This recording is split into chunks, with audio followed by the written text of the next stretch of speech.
Relations Board, Office of Prevention, Intervention, and Opportunity. We're going to hear the three pieces of legislation first, then we will deal with the two departments. So without further ado, ordinance number 1004-2023 by Council Members Polensek and Griffin by departmental request, authorizing the Director of Public Safety to enter into one or more agreements with the Cuyahoga County for administration and operation of the Family Justice Center and to pay the county for its share of costs for a period up to 4 years. The first time it was read was September 18th of this year. It's been approved by Director of Public Safety, approved by Director of Finance. There's no legal objection by the Law Department. I don't see any. Okay. Within the embodiment, within the legislation, there is the charges for, let me see what we have here. First year is $189,000, second year $195,000, and the third year $202,000, and the fourth year $209,000. Director, explain this one to us. Thank you, Chair. Good morning, Council. Good morning. Council, through the Chair, if passed by Council Ordinance Number 1004-2023, would authorize the Director of Public Safety to enter into one or more agreements with Cuyahoga County to continue to provide for administration and operation of the Family Justice Center and to pay the county for its share of the costs, as Chair stated, for a period of 4 years. Under the previous agreement, Cuyahoga County was authorized by the city to be the legal agent for a lease agreement at the site selected, and that funds allocated by the city annually for 4 years for the Justice Center be authorized for use by the county for payment or partial payment of the rental agreement. Council Chair, you stated these, those are the amounts. I'll go over them one more time. The rent for the first year is $189,000 plus the anticipated cost of utilities of $18,750 for a total estimated cost of $207,750. This legislation is important because it will continue to provide a coordinated effort in providing the necessary services to the victims of these crimes to ease the burden of navigating the path to obtaining services associated with the current assistance system. This legislation will continue to provide another avenue for the victims of these crimes to more easily obtain services that they need during an already difficult period of time. Council, through the Chair, this legislation supports the working space of the victims' advocates so that victims of crimes can receive confidential and competent services. We find that these services ease the burden on the victims, fosters a relationship between them and the advocates and law enforcement, and serves as a tool to developing that trust that helps with the solving and investigation and solving of crimes. Okay. The Director, thank you for that. And to my colleagues, you all have it on your laptop in front of you, a breakdown. Where is it physically located at? Chief, do you know the address to the Family Justice Center? 55 Erie View. Okay. Yes. Okay, 55 Erie View. Erie Tower. So what I'm trying to understand, whoever can answer for me, the funds, are these general fund dollars or are these grant dollars that we're utilizing? Where does the money come from? Gelman? General funds. I have with me at the table too, Public Safety, from Public Safety, Michael Gelman. Yes, Mr. Gelman, explain, please. Through the Director to the Chair, Pull that mic up in front of you sorry. so they can hear you. Through the Director to the Chair, the funds do come from the general fund and the Public Safety Administration budget. Public Safety Administration budget, okay. So when come budget times, is there a line item for this? Yes, there is. It's under lease payments. Okay, under lease, so that's where it would be under lease payment? Yes. Okay, so to my colleagues, so if you can remember that when we get into the budget, that's going to be the line item for that. Let me see what else I have here.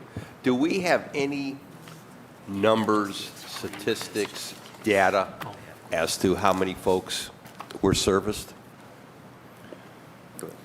Through the director to the chair, I believe the court tracks that, What court? the municipal court. Okay, so if we were to ask for a breakdown by ward, so in case, let's say, if we, Ward 1 for the sake of discussion, if we could ask how many folks came in were serviced for domestic violence or sexual assault or child abuse or elder abuse. We could secure that data? So if I may, Yeah. Chair, I don't believe that data is kept Okay.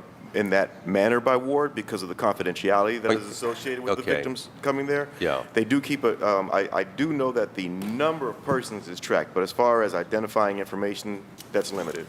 Yeah. I'm going to ask our staff, because I think it'd be important for us to know, if there was an uptick in domestic violence in my ward, or child abuse, or elder abuse, I'd like to know that. And I'm not asking for names, I'm not asking, but I'd like to know if we look at the city, if there's an uptick, or there's a section of the city where we're having a greater problem, then the question I want to ask, what are we doing there? Is there something taking place there that we should be doing and that we're not? So I'm going to ask through staff. So this would be directed to the presiding judge, our question? Yes, I believe so. Okay. So to staff, make a note of that, and then we'll request whatever data we can obtain. Questions of the committee. Councilman Jones. Mr. Chairman, can the director tell us a little bit about how the Victims of Crime Family Justice Center operate, and as it relates to what kind of services you provide? So I'll go into my experience as a prosecutor to answer that question, if I may, Councilman. Is that the advocates reach out to the victims? They let them know that they are there to support them. The victims will then further engage the advocates. Resources that are specific to those victims are sought after and provided if possible. That's trauma care, mental health treatment. At times it's the perpetrator of domestic violence is the breadwinner of the household, so they work to try to get sustenance for the house. They take steps to assist with maintaining utilities, just general support, someone for them to talk to, and they keep them apprised of the case as it travels through the court system. Councilman? So when I think of the Family Justice Center, I'm to think of the funds are set to the side, established based upon the example that you've given. Where there's some kind of trauma care, is that therapeutic? Is it by some type of hospital who provides the services for trauma care and mental health treatments? I'm sorry, I couldn't make out everything that you had. Who provides the trauma care and the mental health? So the advocates work with. I don't have a list of all of their providers, but this funding here is for the lease and the utilities for this facility. The funding is done in part by, as we've come in front of council, for the VAWA grant, the Violence Against Women Act dollars. So I don't have a list of all of their vendors, so I don't want to guesstimate who those folks are. The court would probably be the best to ask that question. Just to make sure I'm on the same page, Mr. Chairman. Yes. The $18,750 is for the utilities, correct? Correct.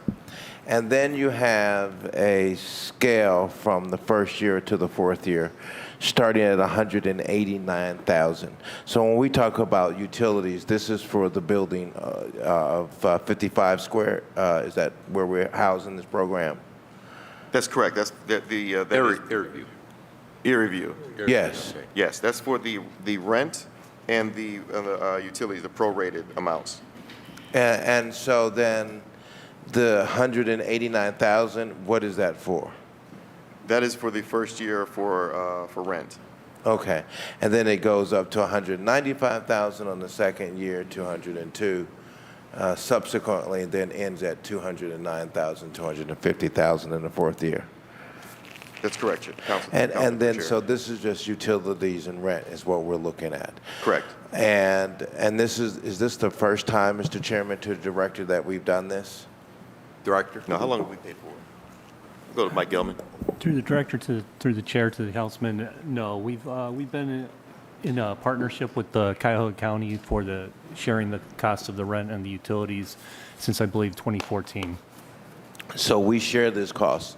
So is it equally down the center? We pay half of the utilities and half of the rent? Mr. Gilman? Through the chair to the councilman, I don't have the complete breakdown, but I believe the county actually covers more than half of the share of the rent. I see. And so, Mr. Chairman, to the director, so this is split cost between the county and the city, and this has been going on for how long? Since 2014, Councilman, through the chair. And so, since 2014, do we know how many people we've helped? Do we know how big the space is? Can council go down and check this out? Is it open to the public? How does it operate? How do I get my constituents who have been victims of crime an opportunity to know that this resource center exists?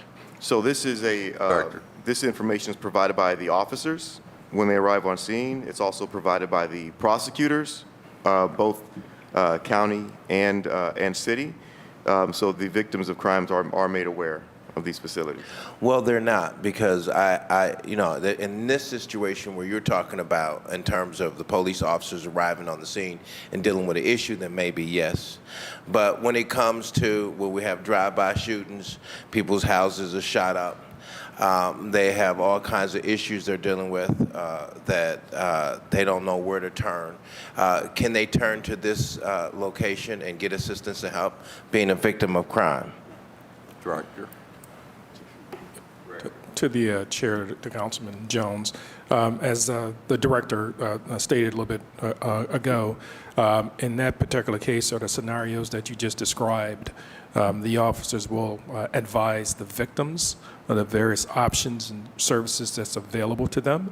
And if they follow through, especially if it's a felony crime, which will be assigned to our respective detectives, they'll also make sure that the victims have that information. If they continue to follow through, the prosecutor's office as well will follow through with that particular information so they get all the services that they should receive and they deserve to receive. Do you have someone that can tell us what all services, because we have trauma care, mental health treatment, and does this facility help people pay for their utilities too? Councilman, through the chair, the list of services would probably be best provided by the court.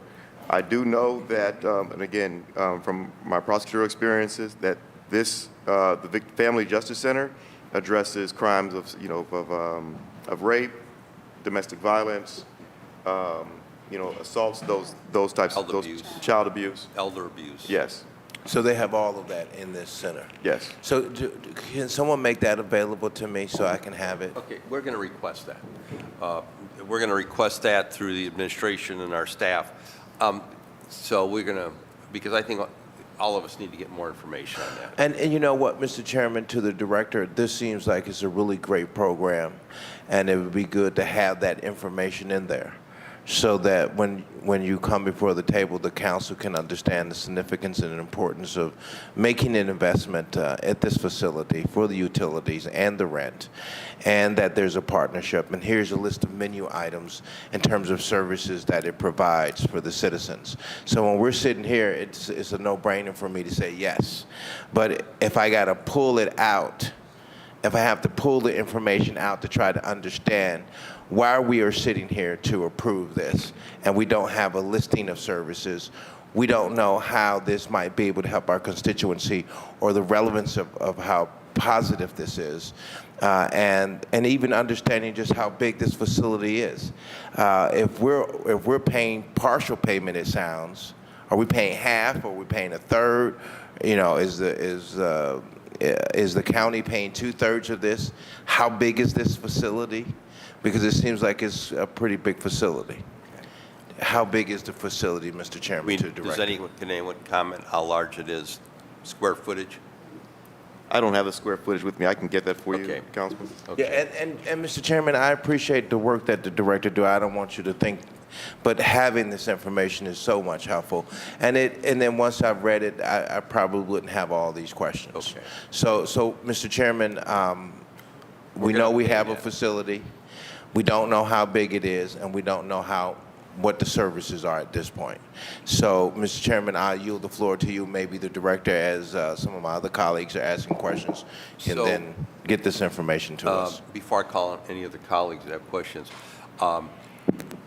just a point of information. What role does the county play in this? The advocates, I'm sorry, I'm looking to the director. yeah, Council, Chair, the advocates work they're employed by the county. Okay. The Victims Advocate Services Program is a county program. That's what I'm trying to It's called the understand. Victims Advocate Services. Witness Victim Advocates, Yeah. I believe. That's So- what I know it as. So the staff is employed by the county. Correct. We're contributing from a rental standpoint. Correct. And utilities. Correct. Okay, that's what I'm trying to get a better. And again, obviously, you know what some of these questions are going to be. So between now and the Finance Committee, you know, if we need to even bring over Judge Early, then we'll do that. If the courts aren't, who's physically in charge? Is there a point person? Who's in charge? Do we know? I don't know who the advocate in charge is, but I can get that for you, Chair. Yeah, you could get that, that'd be important. So then if any member wanted to go over and get a tour or interact with that individual and see the operation, we can do that. So we'll make that request. Any other questions of the committee? And last question, Mr. Yes, Chairman. Mr. Chair. Is this the same Justice Center that was at 75 Erie View Plaza? Is it? It's the tower. Yeah, I know. So is it 75 or 55? 55 area view. So it's 55. 55? I'm sorry, it's 75. Sorry, 75. My Okay, apologies. so because yeah, We deal with trying to we- get all that together too. It's 75. So it's located at 75, not 55. Yeah. Okay. Okay. Thank you, Mr. Thank you. Any other questions of the committee? Any other question? Oh, Ms. House, Jones? Through the chair, to the director, I just wanted to clarify, because this is just to pay for the lease of utilities, correct? And so the Family Justice Center opened in 2014, and this is a partnership led by the county, specifically dealing with domestic violence, sexual assault, child abuse, elder abuse, and stalking. And so for people who are not familiar with it, it is located at 75 Erie View Plaza on the 5th floor. That's on East 12th on the Galleria side. It is open from 8:30 a.m. to 4:30 p.m. Monday through Friday. If anybody needs information, you can please reach out directly to the Family Justice Center at 216-443-7345. It is a partnership with a variety of agencies: Cuyahoga County Witness Victim Service Center, Domestic Violence and Child Advocacy Center, Frontline Services, the Cuyahoga County Division of Children and Family Services, the Office Crime Victim Justice Center, Cleveland Rape Crisis Center, the City Prosecutor, and the Legal Aid Society of Cleveland. So there are a multitude of agencies, and really this was really set up because many times there is a level of complexity when you are dealing with these variety of organizations. And again, while there is things that happen from the court, there are opportunities for individuals within Cleveland to go and access these services. And so maybe it may be helpful, Mr. Chairman, for us to actually maybe set up, not just wait, it's one Yes. thing to have a conversation here, but actually to go over there to take a tour, Yeah. to learn more so we can be, just be a better connector. So thank you. Mr. Chairman, on the point. Yes, Mr. Jones, and we're going to move Mr. on. Chairman, to the director, who is our contact person so that we can set They're that going up? to get that for us. No. I'm asking him, who's our contact person? He ought to know who our contact person is. David Merriman. Who? David Merriman. Councilwoman House is correct. David Merriman is the contact person. Councilman through the chair. Yep. Okay. Thank you, Mr. Chairman. Thank you. Without any further questions, without objection, ordinance number 1004-2023 is approved as read. Please sign it up. Next piece is 1005-2023 by council members Polensek and Griffin by departmental request. An emergency ordinance to amend Section 6 of ordinance number 866-2021 passed October 18, 2021, relating to applying for and accepting a grant for the United States Department of Homeland Security for the fiscal year 21 Port Security Grant Program for the purchase of a police boat. It was read for the first time September 18th of this year, approved by the Director of Public Safety, approved by the Director of Finance. There's no legal objection. Okay. I do not see the grant amount in here in the legislation, but I'm assuming it's going to be in the summary. Director? Councilman through Chair, City Council through the Chair, I'm going to ask the parties to introduce themselves before I proceed with the summary. Okay. Officers, introduce yourself. Good morning, Ron Counts. I'm the commander of Bureau of Homeland Services, Cleveland Division of Police. Okay. Good morning, Captain Robert Simon. I'm the OIC of the Marine team and the dive team for the Division of Police. Okay. So who would care to comment on this? I'll Okay, begin, go ahead. Councilman. So ordinance number 1005-2023, if passed by council, would amend Section 6 of ordinance number 866-2021 to allow funding from other sources approved by the Director of Finance for the purchase of a police boat for the Division of Police. I know. All of the sections of the ordinance, of ordinance number 866-2021 will remain unchanged. The division received a port security grant in the amount of $625,592 to be used towards funding the police boat. Additional funding of approximately $156,400 is needed to complete the purchase of the boat. The division is responsible for all law enforcement activity within the city of Cleveland, which also includes the Port of Cleveland zone in Lake Erie. The Division of Police uses regular maritime patrols and coordinates operations with our law enforcement partners, including the U.S. Coast Guard and other federal, state, and local law enforcement agencies for the patrolling and necessary interdiction of vehicles traveling into the United States across the international border with Canada. The new police boat will be a significant upgrade over the current police boat and will include current technology and equipment that will provide the Division of Police with a robust tool to be used to combat crime. This will greatly increase our ability to quickly respond to emerging threats and complement the capabilities of our federal, state, and local law enforcement partners, resulting in a more secure port. This amount that is being sought is a result of the supply chain issues and the delay from the time that we initially sought the legislation and received the grant amount of $625 to $592 to address the increased costs related to supply chain issues and just the overall cost of everything, everything increasing. Okay. Thank you, Director. Okay, so we have a boat now, correct? We do have a boat now. Okay, is it operational? Yeah. To the chair, yes, our boat is operational. We just were able to put new motors on it, so it is operational at this point. Okay, now where is that located? Is that over by the old Terminal Burke, the old aviation high school over there? Through the director to the chair, we currently dock the boat when we're in operation with the U.S. Coast Guard at the Okay. U.S. Coast Guard Station. Through Down our here? partnership with them on 9th Street. Okay, Right now, the boat is in storage for the winter. okay. So it was operational this summer? It was not, sir. We just got the engines installed on the boat. Okay, so then educate us all. So you put new engines in the boat, and how big is the boat? Our current boat is a 27-foot Boston Whaler. Okay. A who? A Boston I'm sorry. Whaler. Boston Whale? Yeah, which is a good brand of boat. So you put two motors in it. So now what's going to happen with that if we're going to buy another boat? We would continue to utilize that boat. The Marine unit has been in operation for approximately 12 years.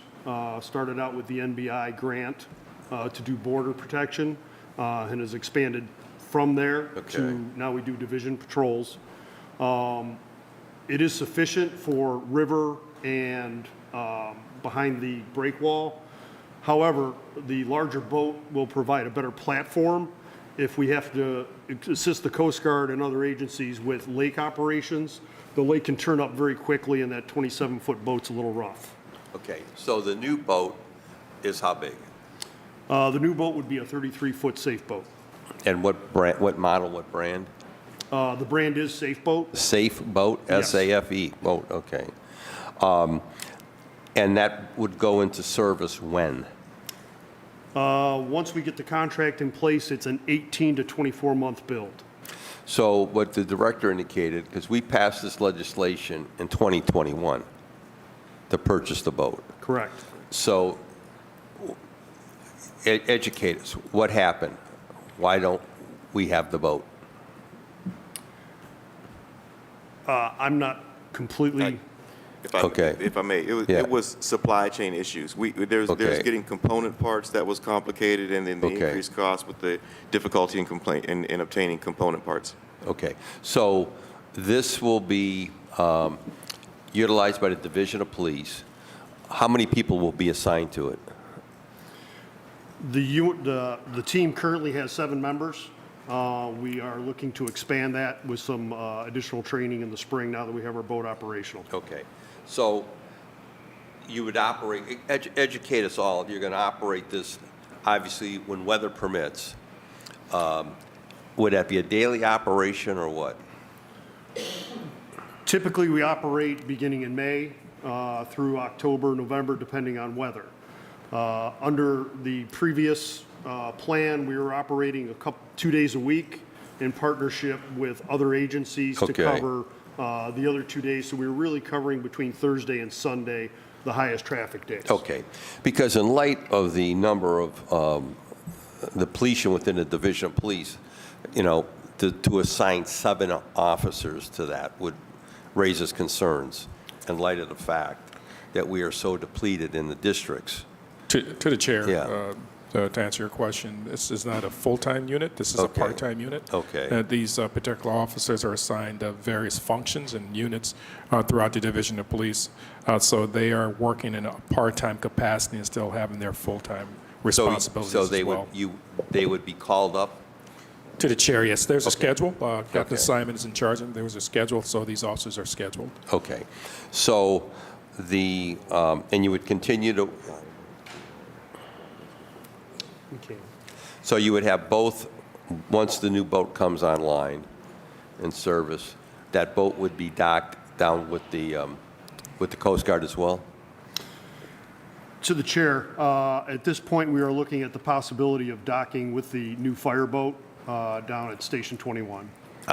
In the river, okay, on the river, okay. What is the territory? Educate us. We know the United States Coast Guard has jurisdiction over the lake. What is your jurisdiction? How far is it out? To the chair, we have various partnerships with other agencies. Yeah. Our unit members are not only special deputies, so we have jurisdiction in all county waters, but we also receive training from Customs and Border Protection so that we have customs authority. We can work all the way out to the U.S. border.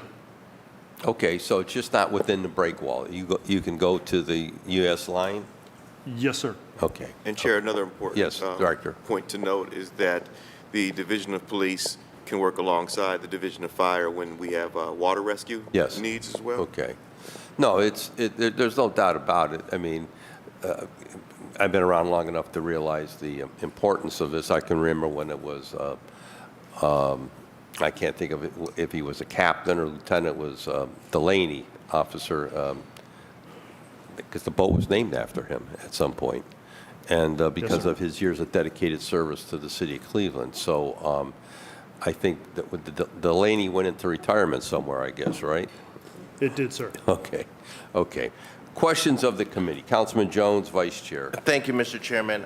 Quickly, the boat that we're talking about here right now was monies and funds were allocated in the year 2021, and due to supply chains, and then just listening to Mr. Chairman and Director talk about the fact that you're building the boat. So the boat is in development at this time, or is it already completed, Mr. Chairman, to the Director? Whoever can answer. No, not at this time. It's pending the passage of this legislation. Okay, I see. So we haven't built the boat yet? No, it's going to take 18 to 24 months for the production of the boat after the securing of the funds and the signing of the contract with the change in the amount. I see. And so this boat, Mr. Chairman, how many man operation can operate this particular boat? How many? Whoever can answer. Through the director to the chair to the councilman, it can be operated with as few as 2 people. However, for safety concerns, we normally operate with a 4-man crew. A 4-man crew is usually what operates the boat? That would be typical, yes, sir. And what is the capacity, Mr. Chairman, to the distinguished officer? Through the chairman to the councilman,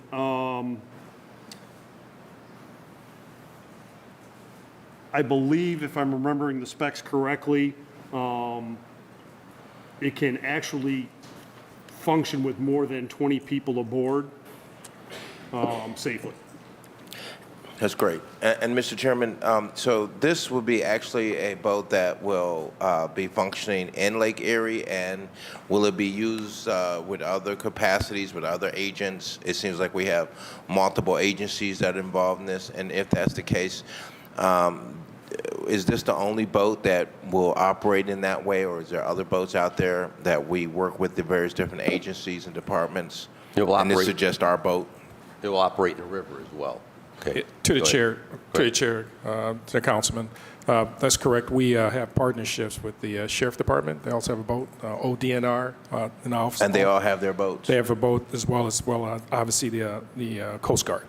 I see. Councilman? And Mr. Chairman, how efficient and effective have our services or our boat has been in terms of crime fighting on Lake Erie?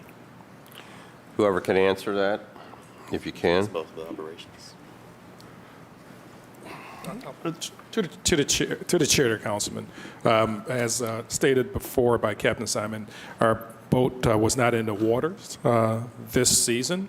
However, in the previous years, we're out patrolling, and if anything came across that was illegal, obviously it'll take the requisite enforcement action on the waters, again, in partnership at that particular time with the Sheriff Department and other municipalities or our partners in patrolling our waterways. Yeah. Right. So this year wasn't in play, but it was in play at some point, correct? To Mr. the Chairman. to the chair, Councilman, that's correct. So were we effective in busting some drugs, something like that, or what? I mean, give me something, that makes me salivate over here at this end. To the chair, Councilman, I don't have any figures with me relative to our enforcement action on the waters, but it's also a measure of preventative as well to be out there, and also not only a measure of preventative, but it's also to provide aid to boaters who may be in distress. So it's a combination of all those things. And again, I don't have those figures in front of me. And all of that, Mr. Chairman, to Director, for the audiences who are here and to understand why we do what we do here, why we invest money, into these systems and how these systems are generating for us a return on these investments. And so when I sit here at the end of this table, I like to know, how many boats have you caught coming over with illegal drugs? Because this is just not only a matter of the city of Cleveland, but it's multiple, sounds like, agencies that you have agreements with, and in addition to protecting the borders, the waters as relates to the borders of the continental U.S. Is that correct?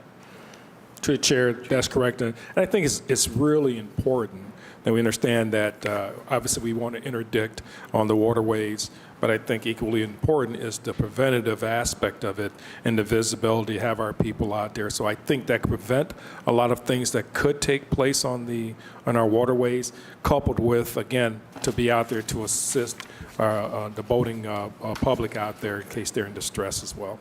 And if I may, just Yes. just to echo that, Chair, to the councilman, is that Chief is absolutely correct. The deterrent factor that our ability signals in collaboration with our partners is probably the most valuable piece, more so than what is caught. It's the deterrent factor that prohibits folks from intending to bring illegal activity across the waters. And then, Mr. Chairman, Yes. lastly, the difference, and then I'll yield the floor. This boat, the technology, what gives it an enhancement that's going to give us the greater edge and being able to fight crime? Whoever can answer that, use the mic, pull the mic in front of you. Thank you. Through the president to the councilman, this boat will come equipped with not only a larger platform for safer operations in rough waters, it also comes with radiological and nuclear detection systems, side scan sonar, a filtration system to keep the officers safe in the event of a chemical attack. We go in the cabin, the filters will take care of that, keep the officers safe, as well as it provides a more visual deterrent. Thank you. Mr. Chairman, Thank you. Okay. Okay.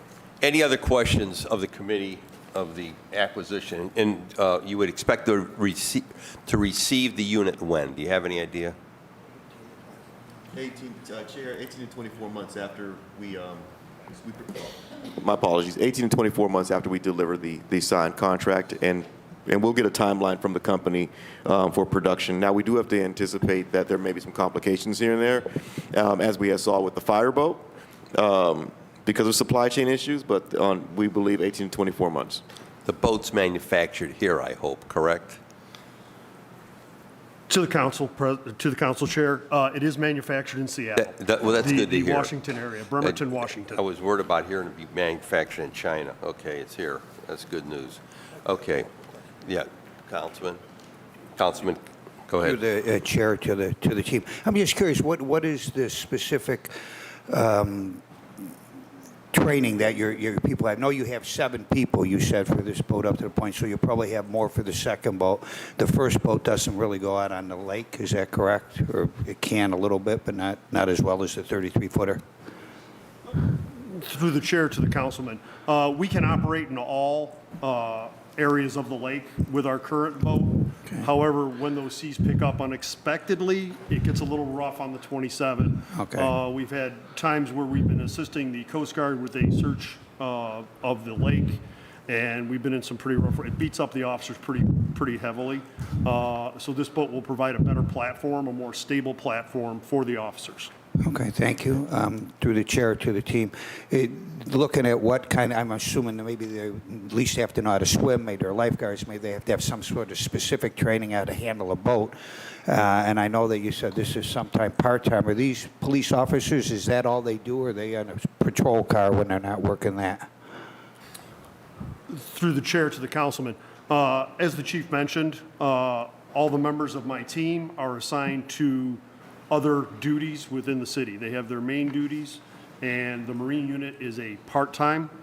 So on the days that they're scheduled, they will be excused from their normal duty and come and work the Marine boat. And what training do they, just wondering? The initial training we received was under the NBI grant, and it was all Coast Guard certified training. The training for new members would be through an organization called NASBLA, and they also are Coast Guard approved training for our operators and crew members. Okay. Thank Councilman? you. Thank them for their service. Okay, thank you. Without any further question, ordinance number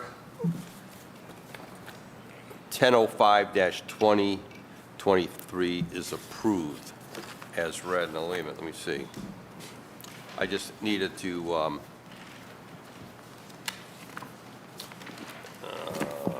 I want to read the amendment, just to be on the safe side. To amend Section 6, I read that in the caption of ordinance number 866-2021 passed October 18, 2021, relating to applying for and accepting a grant from the United States Department of Homeland Security for fiscal year 21 Port Security Grant Program for the purchase of the boat, and that was approved. Okay, without further objection, legislation is approved as read. Please sign it up. Next piece. Then we're going to go into the departments. Ordinance number 1005-2023 Ordinance number 1023-2023 by council members Polensek and Griffin by departmental request. An emergency ordinance to amend sections 433.09, 605.04, 607.03, 607.04, 607.17, 617.02, and 625.05 of the codified ordinances of Cleveland, Ohio, 1976, as amended by various ordinances, and to repeal sections 607.13 and 607.18 of the codified ordinances. It came to us the first time, first reading was September 18th, approved by the Director of Public Safety, approved by the Director of Finance. There's no legal objection. Please explain to us what this is. Thank you, Council. Through the Chair. Ordinance number 1023-2023, if passed by council, would amend various sections of the codified ordinances of the City of Cleveland in accordance with Senate Bill 288 and other current laws of the State of Ohio. Codified Ordinances 43309 pertains to operating a motor vehicle while using an electronic wireless communication device. This section is being amended in accordance with SB 288 to address the danger of distracted driving by prohibiting the operation of motor vehicles while physically holding and supporting the wireless device with any part of a person's body. There are exceptions to this prohibition outlined in this codified ordinance, such as for operators of emergency vehicles, making emergency calls to law enforcement, fire department, or other emergency agencies, entities. Use of the speakerphone function, use of voice-operated or hands-free operation, and use of technology that physically or electronically connects to the motor vehicle. The full list of exceptions is included under codified ordinance section 433.09B. Codified ordinance 43309C indicates the penalties for violation of this section. The first offense of this section is an unclassified misdemeanor, and the court can impose a fine up to $150, which can be waived if the offender successfully completes a distracted driving safety course and submits this evidence to the court. Subsequent offenses within 2 years of the original violation can result in higher fines and license suspension.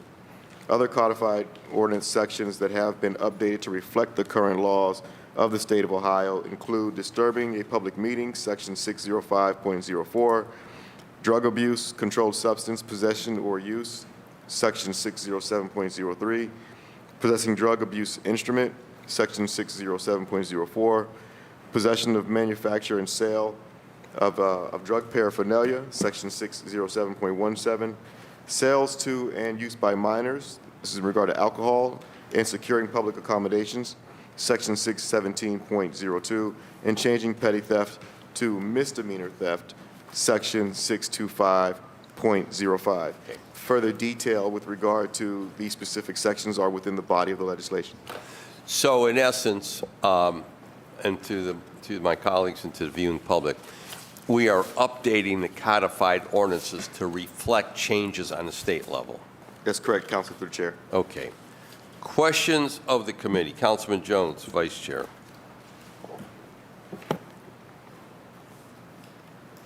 Mr. Chairman, to the Director reviewing this, as relates to using wireless telephone devices and electronic communications, this ordinance effectively says that no wireless telephones or any other devices that you would have to hold in your hand would be considered illegal.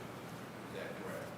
It would be, yes, it goes towards that distracted driving. So the increase that we've seen with folks texting while driving and looking down at their phone and surfing the internet while driving, this catches up with that modern use of the cell phones while operating a vehicle.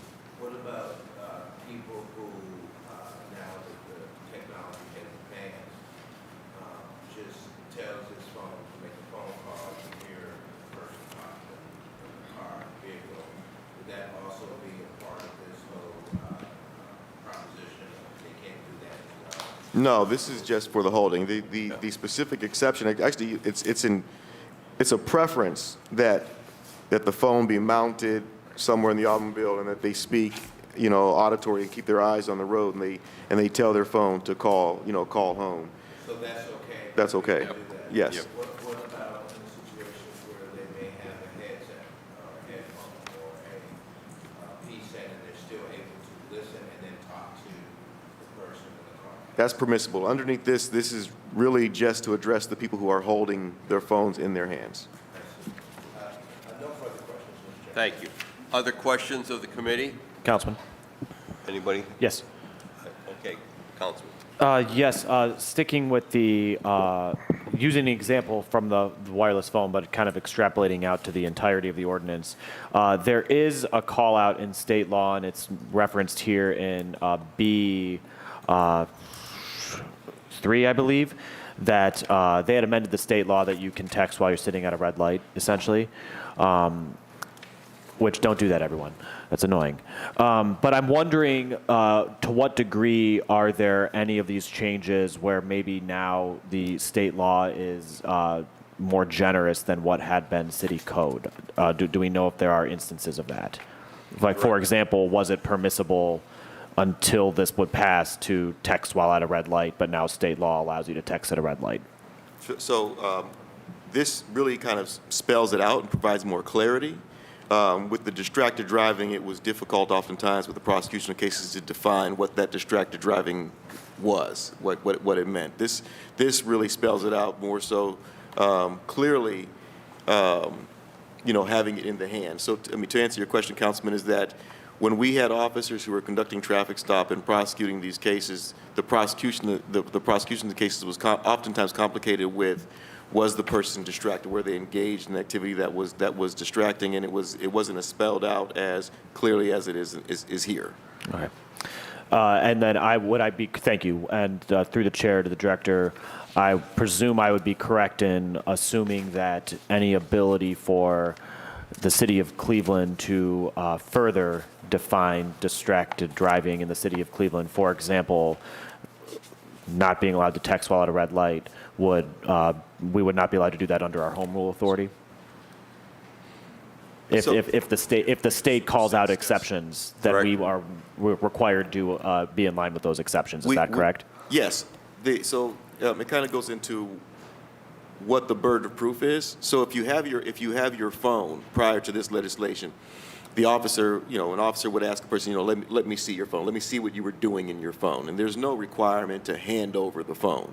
This makes it so that it's general and is a better tool to the officer so that the officer can show on dash cam or body cam, or they can make the observation that this person was in fact holding the phone, and it doesn't matter whether or not the person was texting or calling someone to trigger a violation for this. We don't have to know what the person was doing. The exceptions provide a defense that would be a burden on the person being accused to show that, for example, I had my phone in my hand because I was calling 911. That would be a defense that they would have to assert. But this makes it so that just if the observation is made and the person has the phone in the hand, that the officer can issue the citation. Okay. Thank you. Thank you, Councilman. Any other questions? Yes. Okay. Okay, thank you. Go Thank ahead. you, Chair. Councilman Director, one additional question to this. What about if the driver is looking at a screen, like looking at their TV? They have those small little visual TVs in front of the dashboard, or maybe towards the back where it reflects them watching television as well. Is this part of the ordinance? No. To the director? Councilwoman, again, this legislation is while physically holding or supporting the wireless device with any part of the person's body. Okay. All right, thank you. Thank you. Councilwoman House Jones?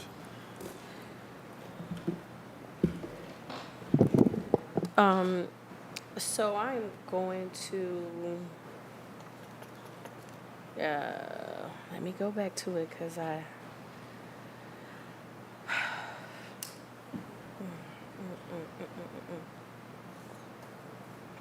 this is not the text part. It's the, oh goodness. Okay, page 5, disturbing a lawful meeting. Whew, okay. So I guess this was a change from the state level to point B, disturbing a lawful meeting is a misdemeanor of the first degree if either of the following applies. So it's just changing from it changed from a fourth degree misdemeanor to a first degree misdemeanor. What can you briefly just talk about what are the penalties for a first degree misdemeanor? A fine of up to $500, up to 6 months in jail is the Okay. potential penalty. And just a question through the chair to. I'm sorry.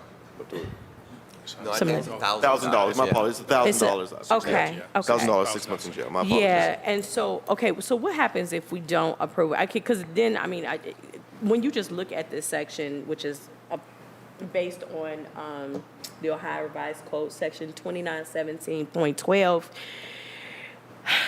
the violation, it says disturbing a lawful meeting is a misdemeanor of the first degree if either of the following applies. One, the violation is committed with the intent to disturb or disquiet any assemblage of people meant for religious worship at a tax-exempt place of worship, regardless of whether the conduct is within the place at which the assemblage is held or is on the property on which the place is located and disturbs the order and solemnity of the assemblage. And then it goes into online. So am I reading this correctly?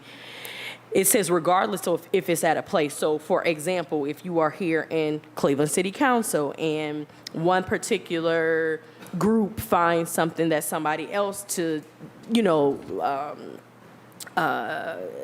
another group to, and it says it's the utterance, gesture, or display which outrages the sensibilities of the group. Like this right here, I just feel like this is problematic language and the level of changing it. And I know, again, do we have to go into a court to say that? Because I think the penalties of this are stiffer, and in this day and age, there are, depending on who gets the opportunity to acknowledge someone's sensibilities, certain groups are dismissed at the extent of others. But I'm just trying to figure out, could that potentially be a real scenario where a group can consider, oh, I have sensibilities because of this group, and then potentially have some legalities going that they could be charged using this section? Director, Chief? Yeah, just Councilman through the chair. I think that the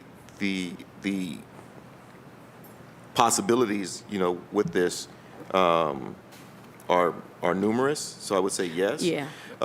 And that's what the going through the courts is for, right? So if someone is charged and it goes through the courts, the justice system would work out the details. And I can tell you that depending on the outcome and the facts related to it, there would be potential civil violations for civil suits for stemming from those. Right, and this will go into I'm not going to even go into that. I just wanted to get clarification, and then because when you look further down into it, when we look at some of the changes that have been made according to controlled substances, I was like, it was a bit odd to me that it's actually on page 9 and 10. First of all, just a clarification: is marijuana spelled incorrectly, or is it just taken from? And this is on page 11, top row. This was the first point I saw it. Line 8, a separation gin or sifter for removing twigs and seeds from, or otherwise cleaning or refining. Is that marijuana? Is that spelled right? I guess this is to the law clerk. Councilman, can you just, our page numbers are different. Can you get this section? Oh, okay. So I'm in. Sorry. Is this section 607.03? No, I'm in section 607.17. Okay. And then I am at number 8. It has marijuana spelled at MARIHUANA, or should it be J? And I guess that's a clarification to our Department of Law. I think the more accepted spelling is with a J but it's either or. Okay, somebody provide Yeah, I think- clarification. Okay, there you go. I can't find it. To the chair, to Councilwoman. In the revised code, 292511, which defines the Identify control. yourself. I'm Jason Shackner, Assistant Law Director. Okay. It actually, funny enough, spells marijuana that way. That's how it's spelled throughout the revised code and in the identifying of the actual substances. Okay, that's interesting. But how do we have it? Okay, so that's Just for legal purposes, that's how marijuana is spelled in right. So Ohio. I was looking at this section, and through the chair to the director, one of the things that pointed out, there's a section in here when he talks about penalties. And the penalties here, you can start off with a third-degree misdemeanor, which I was comparing a third-degree misdemeanor with a controlled substance of sort compared to the first-degree misdemeanor for disrupting a potentially a public site. And there's a lot of things that I think are just not in alignment with one another. So with all that to be said, I am not going to support this because thank you. there's some things that are not in alignment. So thank you. Thank you. And I would ask of the Law Department, as it pertains to the, get it back on the screen here.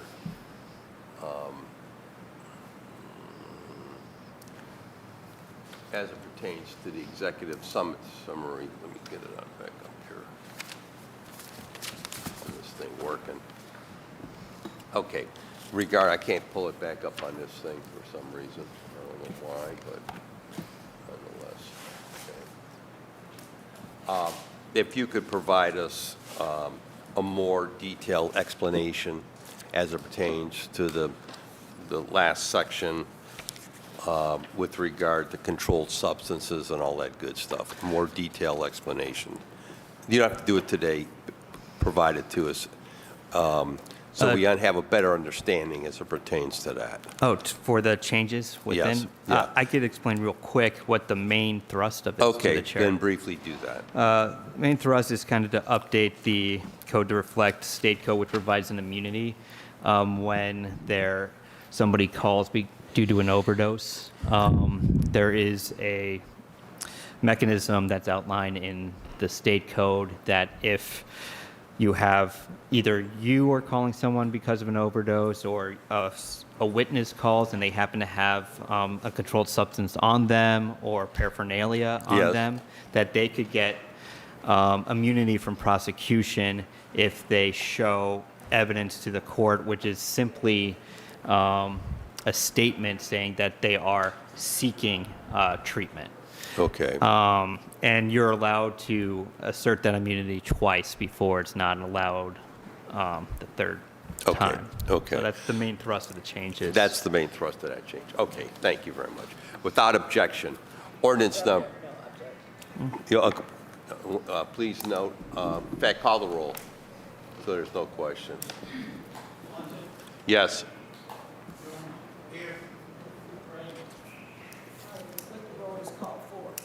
For passage in 1023. Okay. Okay. Ms. Gray? Mook, you got to vote. Oh, no. Okay.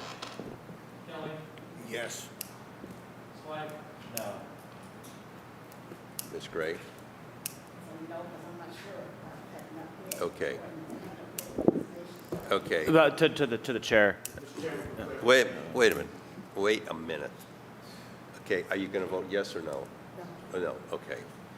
What's the roll? No. Okay. Who had raised the question? Councilman Slide. I will say I voted no because I like my colleague to my right. I think it would be useful to have a little more clarity on what our obligation is to align. I mean, if state law is state law, to what degree do we need to codify things in the city code to reflect it, or does state law just apply? But to my colleague's points, it's narrowly about disturbing a lawful meeting. I mean, I have real First Amendment concerns here.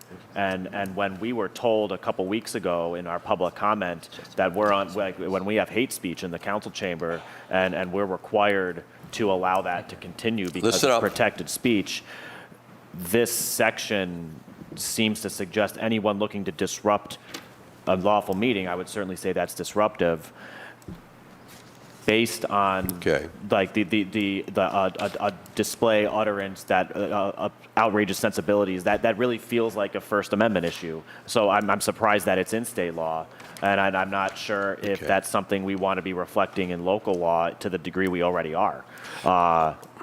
Okay, but, So I think it'd Yeah. be useful to unpack that a little more. okay, and Councilman Jones, you had a comment? Okay, so it is my, thank you. It is my understanding that state law supersedes.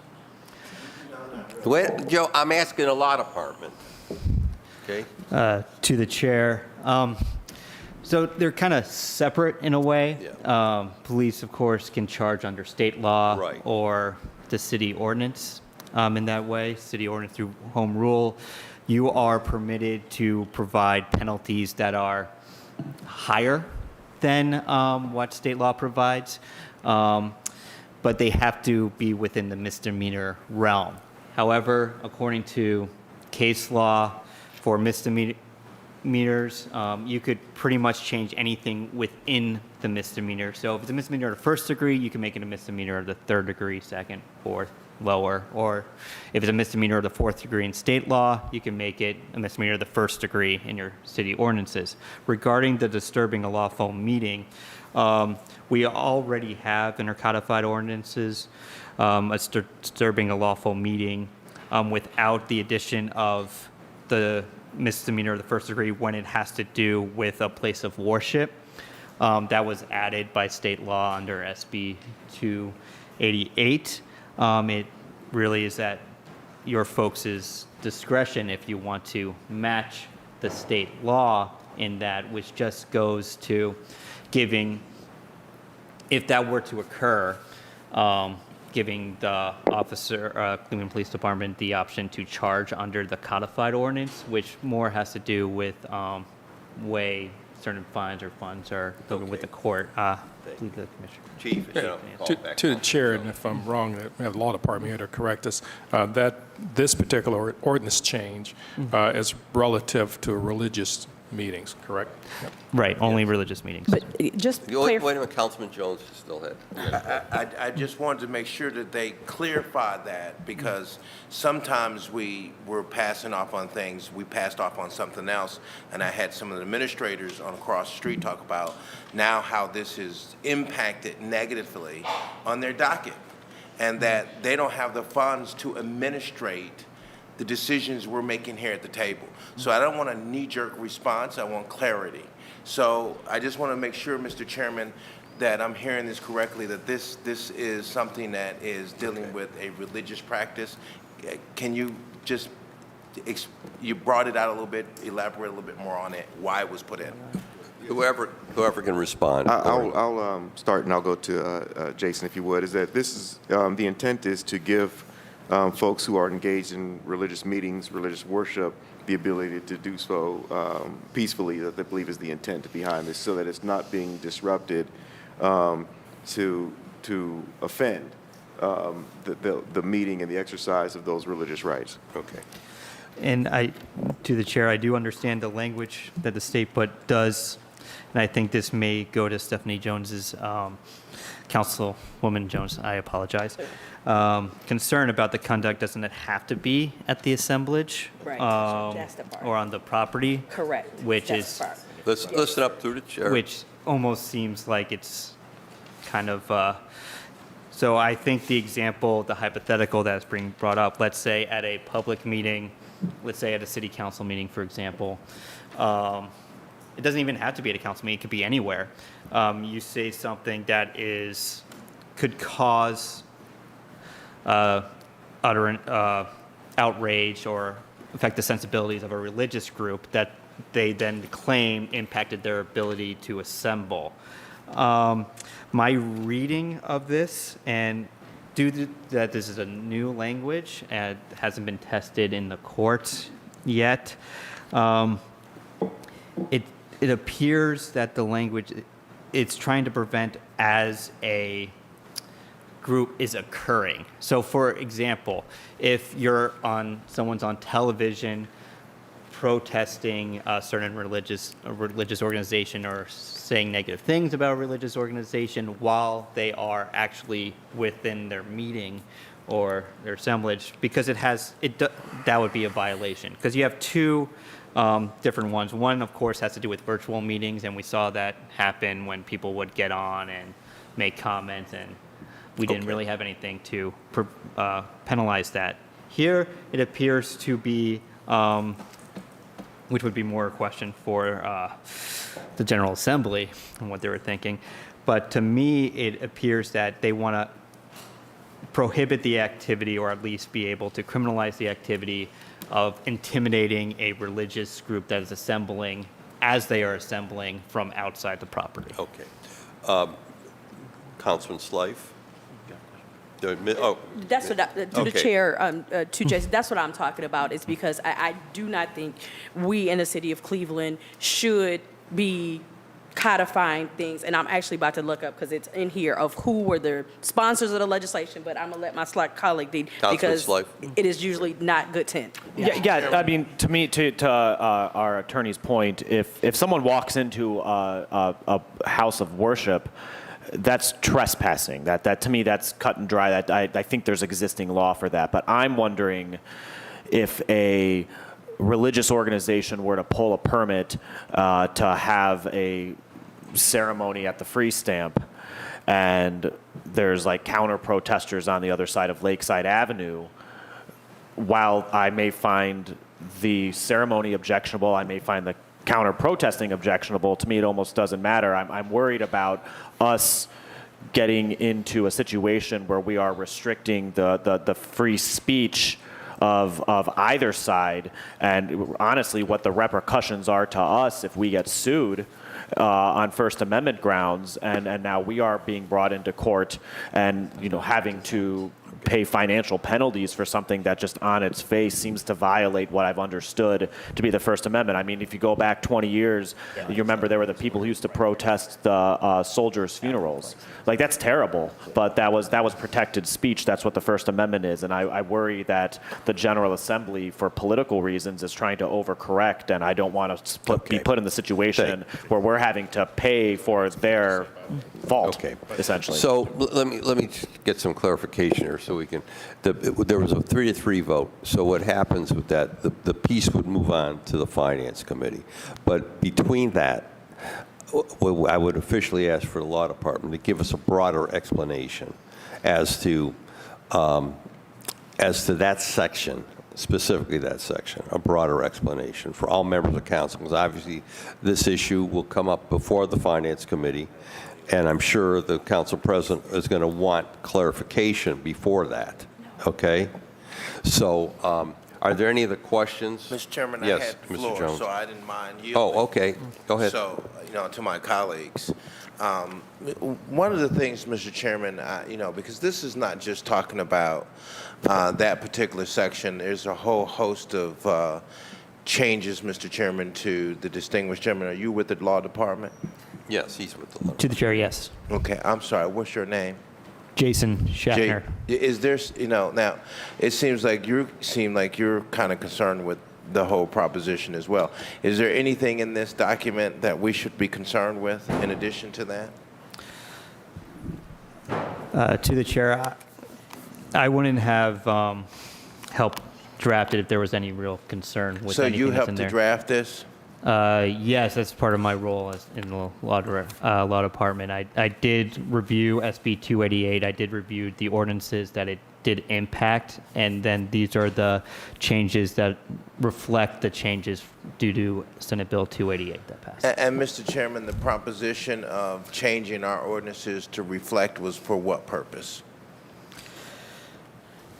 To the chair, it really, for one, it makes it easier for the courts to administer and understand when our ordinances do match, and also for the residents, when the laws are consistent with state law. It makes it easier and less complicated to follow what the state law is if we also change our codified ordinances.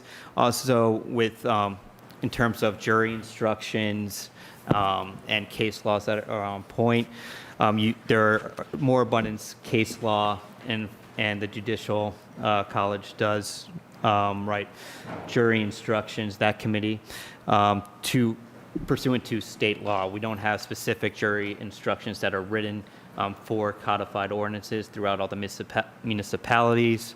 For administrative purposes and for, quite frankly, justice purposes, it makes it better. Councilman? I just wanted to hear what he had to say because I'm respectively in disagreement here. What's the purpose of having a local government then, if we can't make our own rules, regulations, and laws, and that we would yield ourselves to the state to make all the rules and regulations? The whole proposition of government is to govern those within certain municipal territories. That's the reason why we have what we call municipal territory, or a municipal corporation. So we have our own rules, our own regulations, our own laws. So what it sounds like to me is that we're going to just say, forget about the rules and regulations of the last 100, 200 years we put in place to govern ourselves. And then we're going to yield to the State House. That's what it sounds like. Is that what you're telling me, Mr. Chairman, that you're trying to do? You're trying to mirror our rules and regulations that we've already set here and vetted over for the last 100, 200 years, and now, therefore, if the state says it is, then it is? Mr. Assistant Law Director. To the chair, I would respectfully disagree with that sentiment. So then what is the point, Mr. Chairman, then of home rule? To answer your initial question, and I'll go to home rule.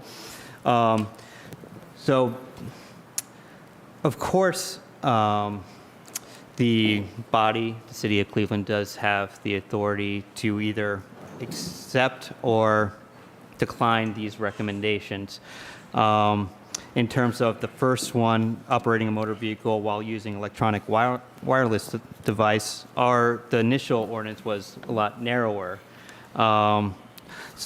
With city government, it's always a risk to get ahead of what the state has already provided in terms, especially with criminal citations.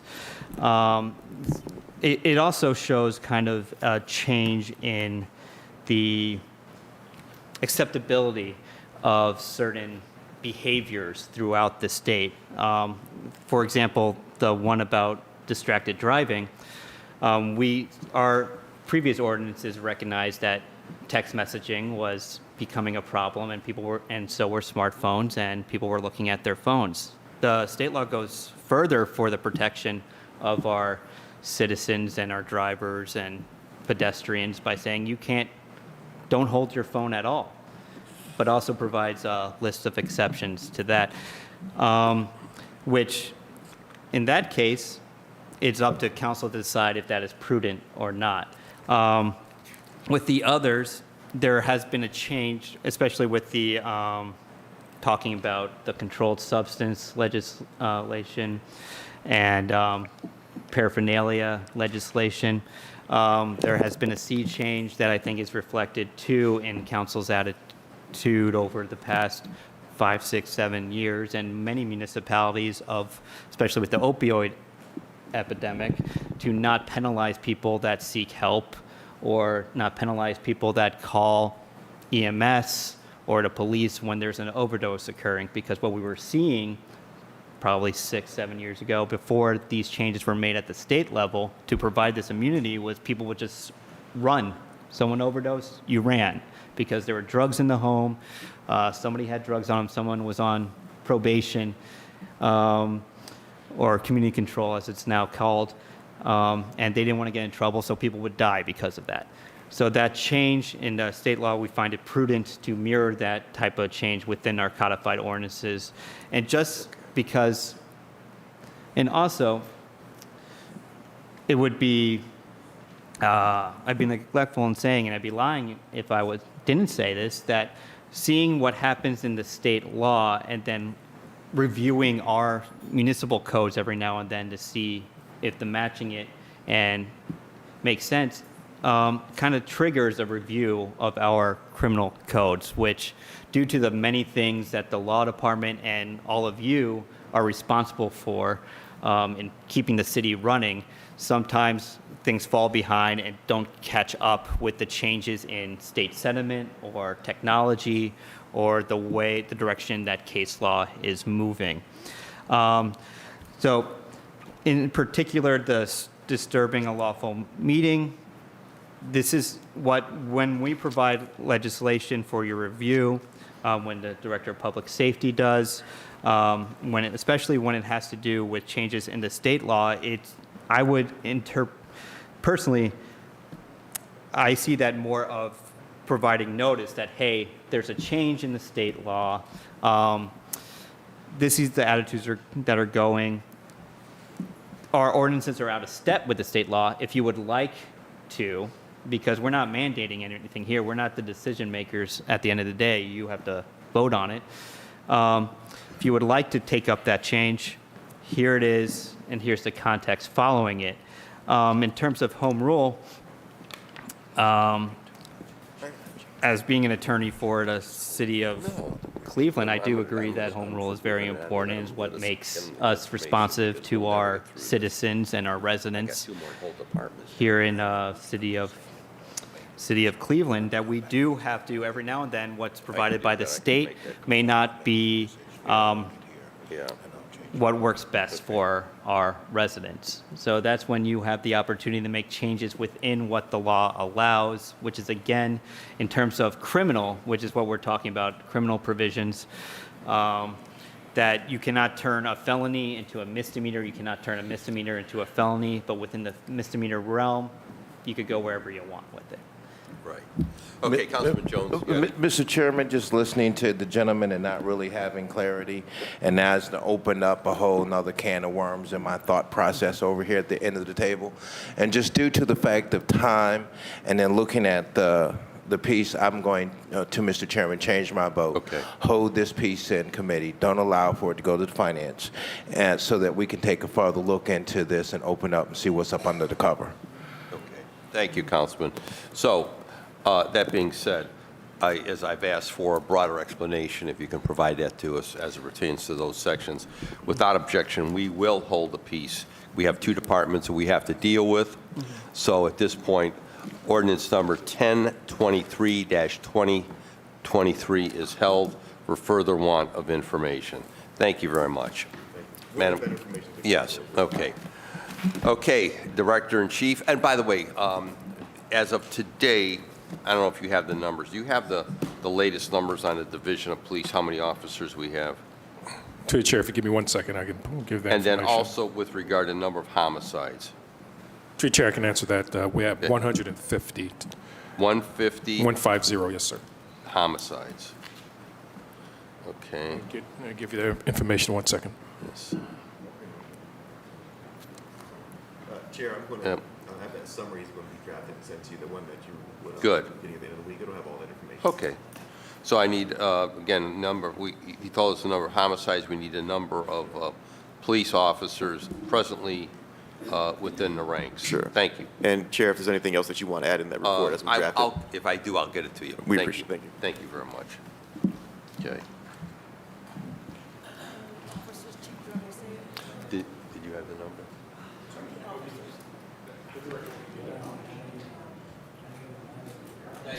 Thank you all. Thank you for your live questions. Okay, ladies and gentlemen, we are here to discuss two departments within the city of Cleveland that really have an impact on public safety, our citizens. First is the Community Relations Board in the department. Please come forward. I appreciate your patience. Because we've been here for a while.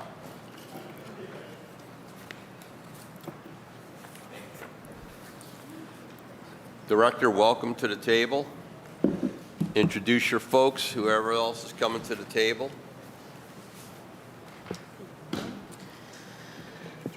Good morning. Thank you. To the chair, to the council body and committee, I first want to make sure that I introduce, with all due respect, my board members that are here in the audience this morning. We have our illustrious chair, the Reverend Charles Lucas, in addition to Jay Westbrook and Robert Winter III, who are joining us today in support of the community relations presentation. Thank you. Next to me is Sharice Dawson. She is our youth diversion manager, and when we get to that point in the presentation, I will yield to her to go over her department. And unfortunately, Jackie Simmons, who's our street outreach manager, is in Atlanta at a training. Okay. So Thank we'll you. do his part to the best of our ability and try to answer any questions. Okay, thank you. We Proceed. Okay.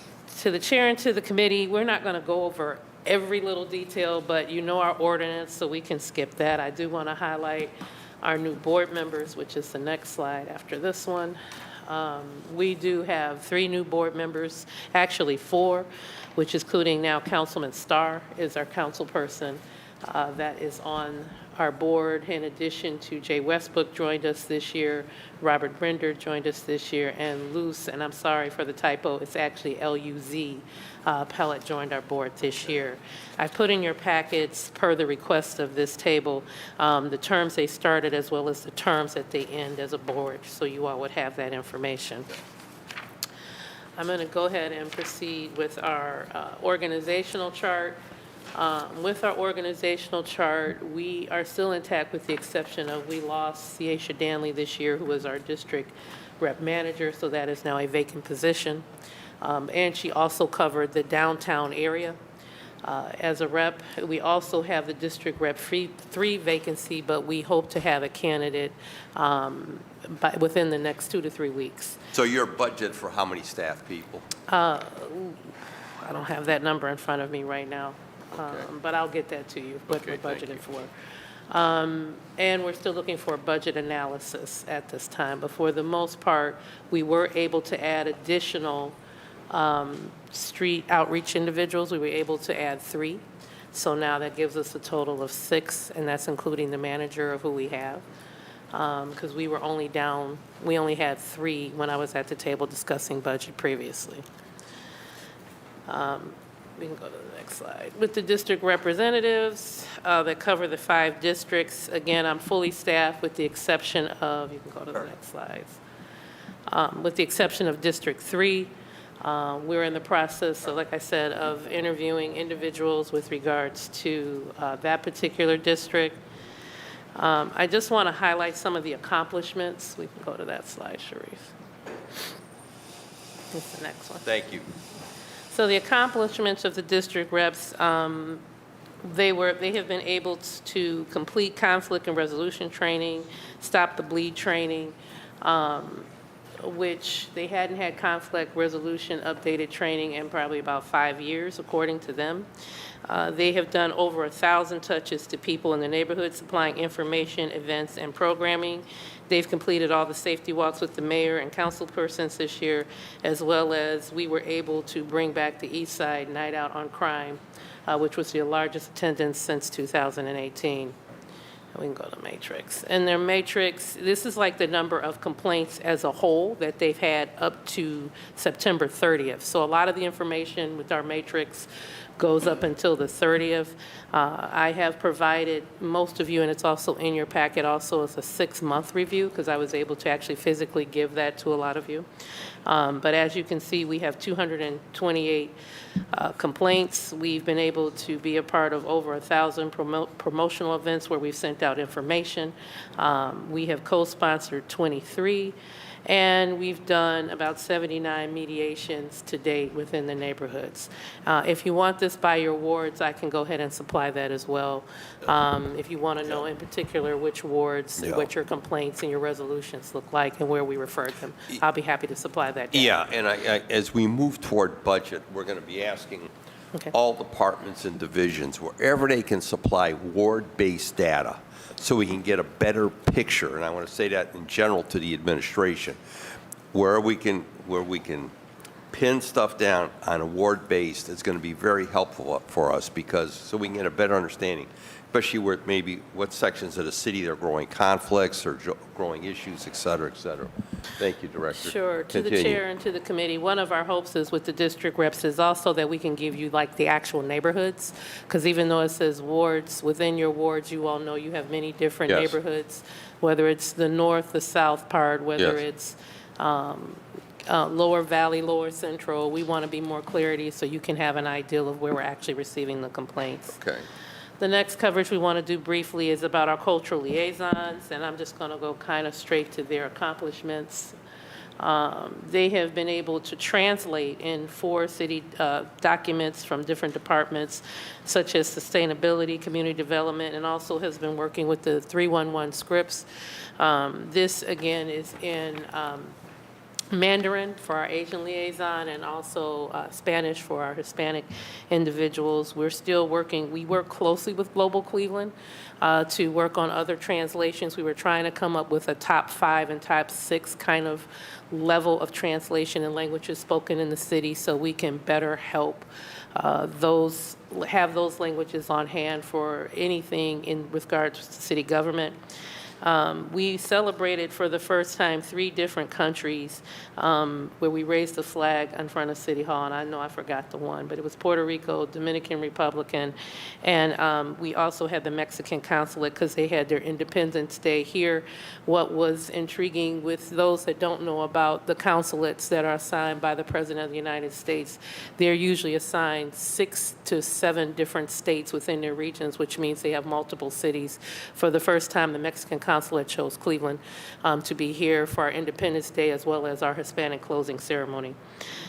We've outreached to 108 ethnic communities through celebration meetings, city government help, and parades.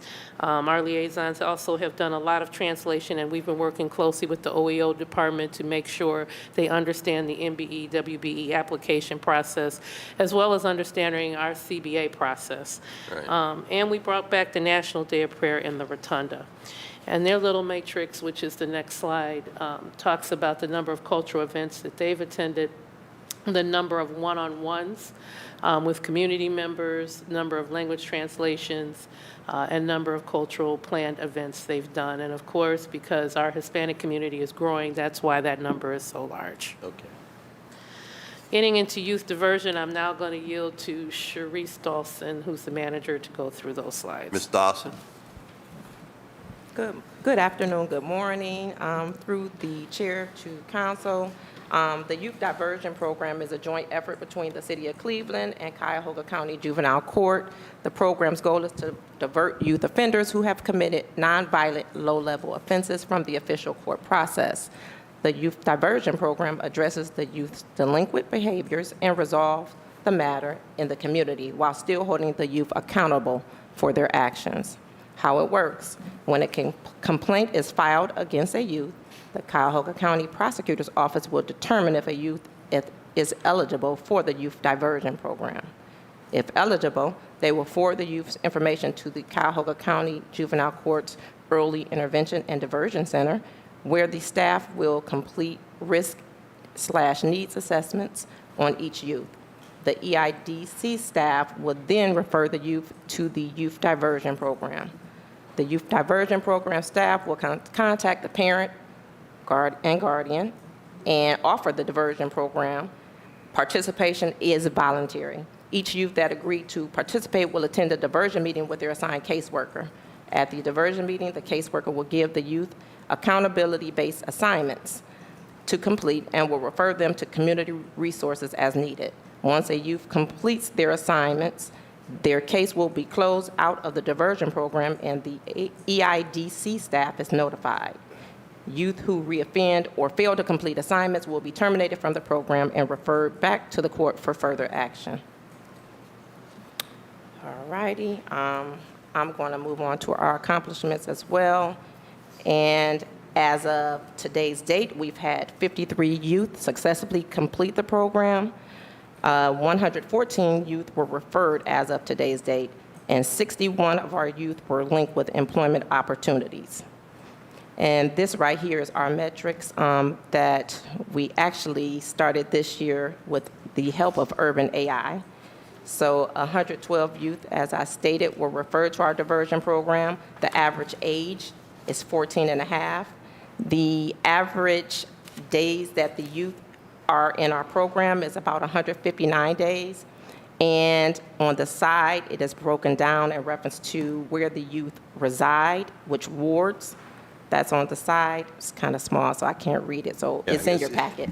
Yeah, but you can't read it in the packet either. Oh, It's- goodness. Okay, well, I was I gonna can send it to say you. to the chair and Yeah. to the body, we'll make sure you have the link to this Yeah. because this is Okay. in real time and we're really Yes. excited about that the Department of Urban Yeah. AI helped us put this together. We hope to get this eventually as well for our street outreach and also our district reps and our cultural liaisons. And the reason why we're going to send you the link, because you can't even see all the wards. So some of Yeah. your wards are listed, but you can scroll down on the scroll bar to actually get Okay. real-time, real data on your different wards. Okay. Okay, so moving on to the next screen, this just basically shows the number of offenses that the youth committed. And it also, on the graph, it shows the offenses that were most common. Assault, which is the misdemeanor of a first degree, those were the most common offenses that were received.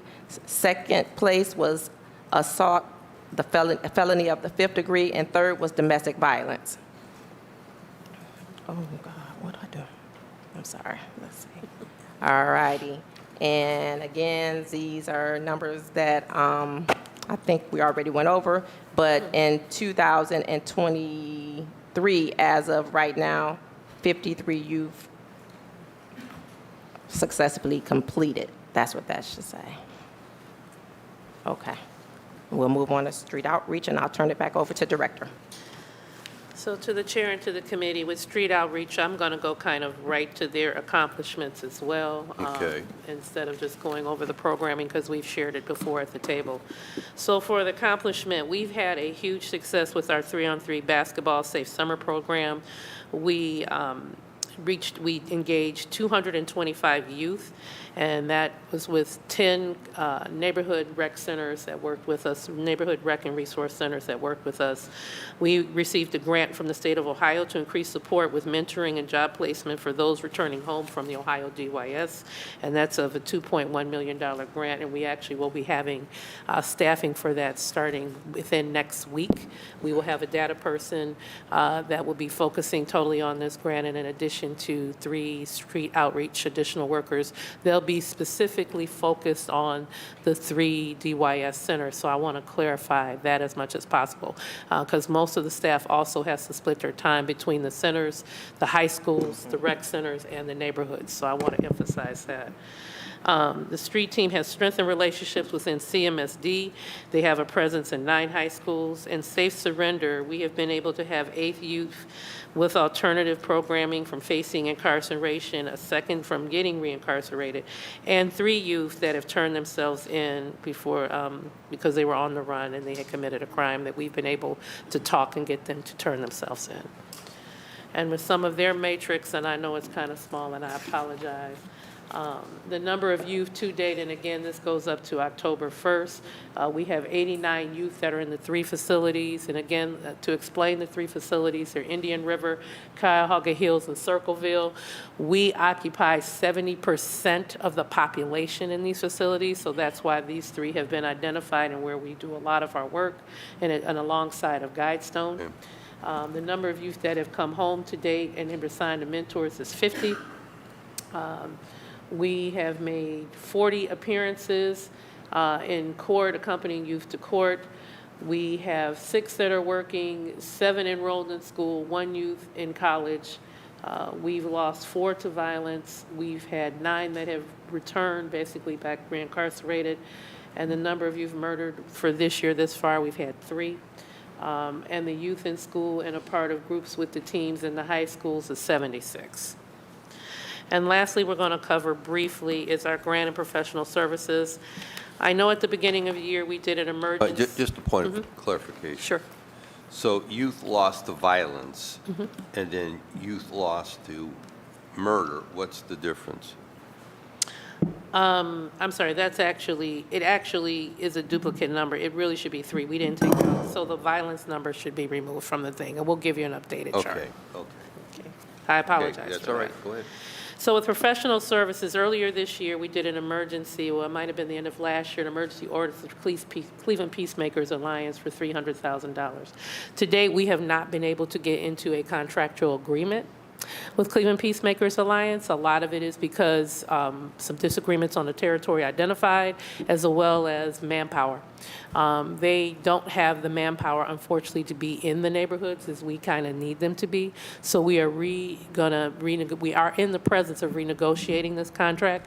We will be back before this body probably in the next few weeks with an alternative of some other organizations helping us and trying to break down this amount so we can be able to cover the way we need to have coverage.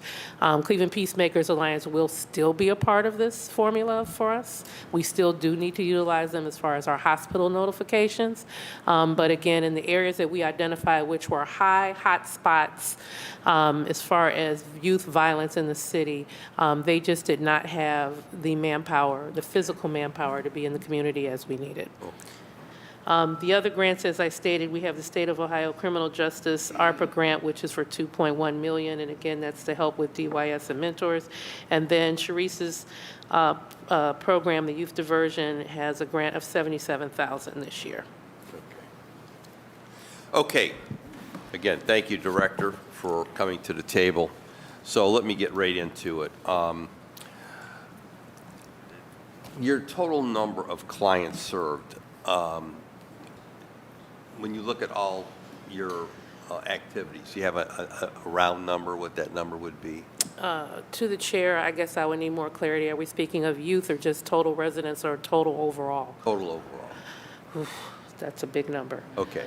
Well, But we can have that for you by the next. And again, and if you, what you can break down on a ward level would be very, very helpful. On the youth diversion program, how many failed, did not complete?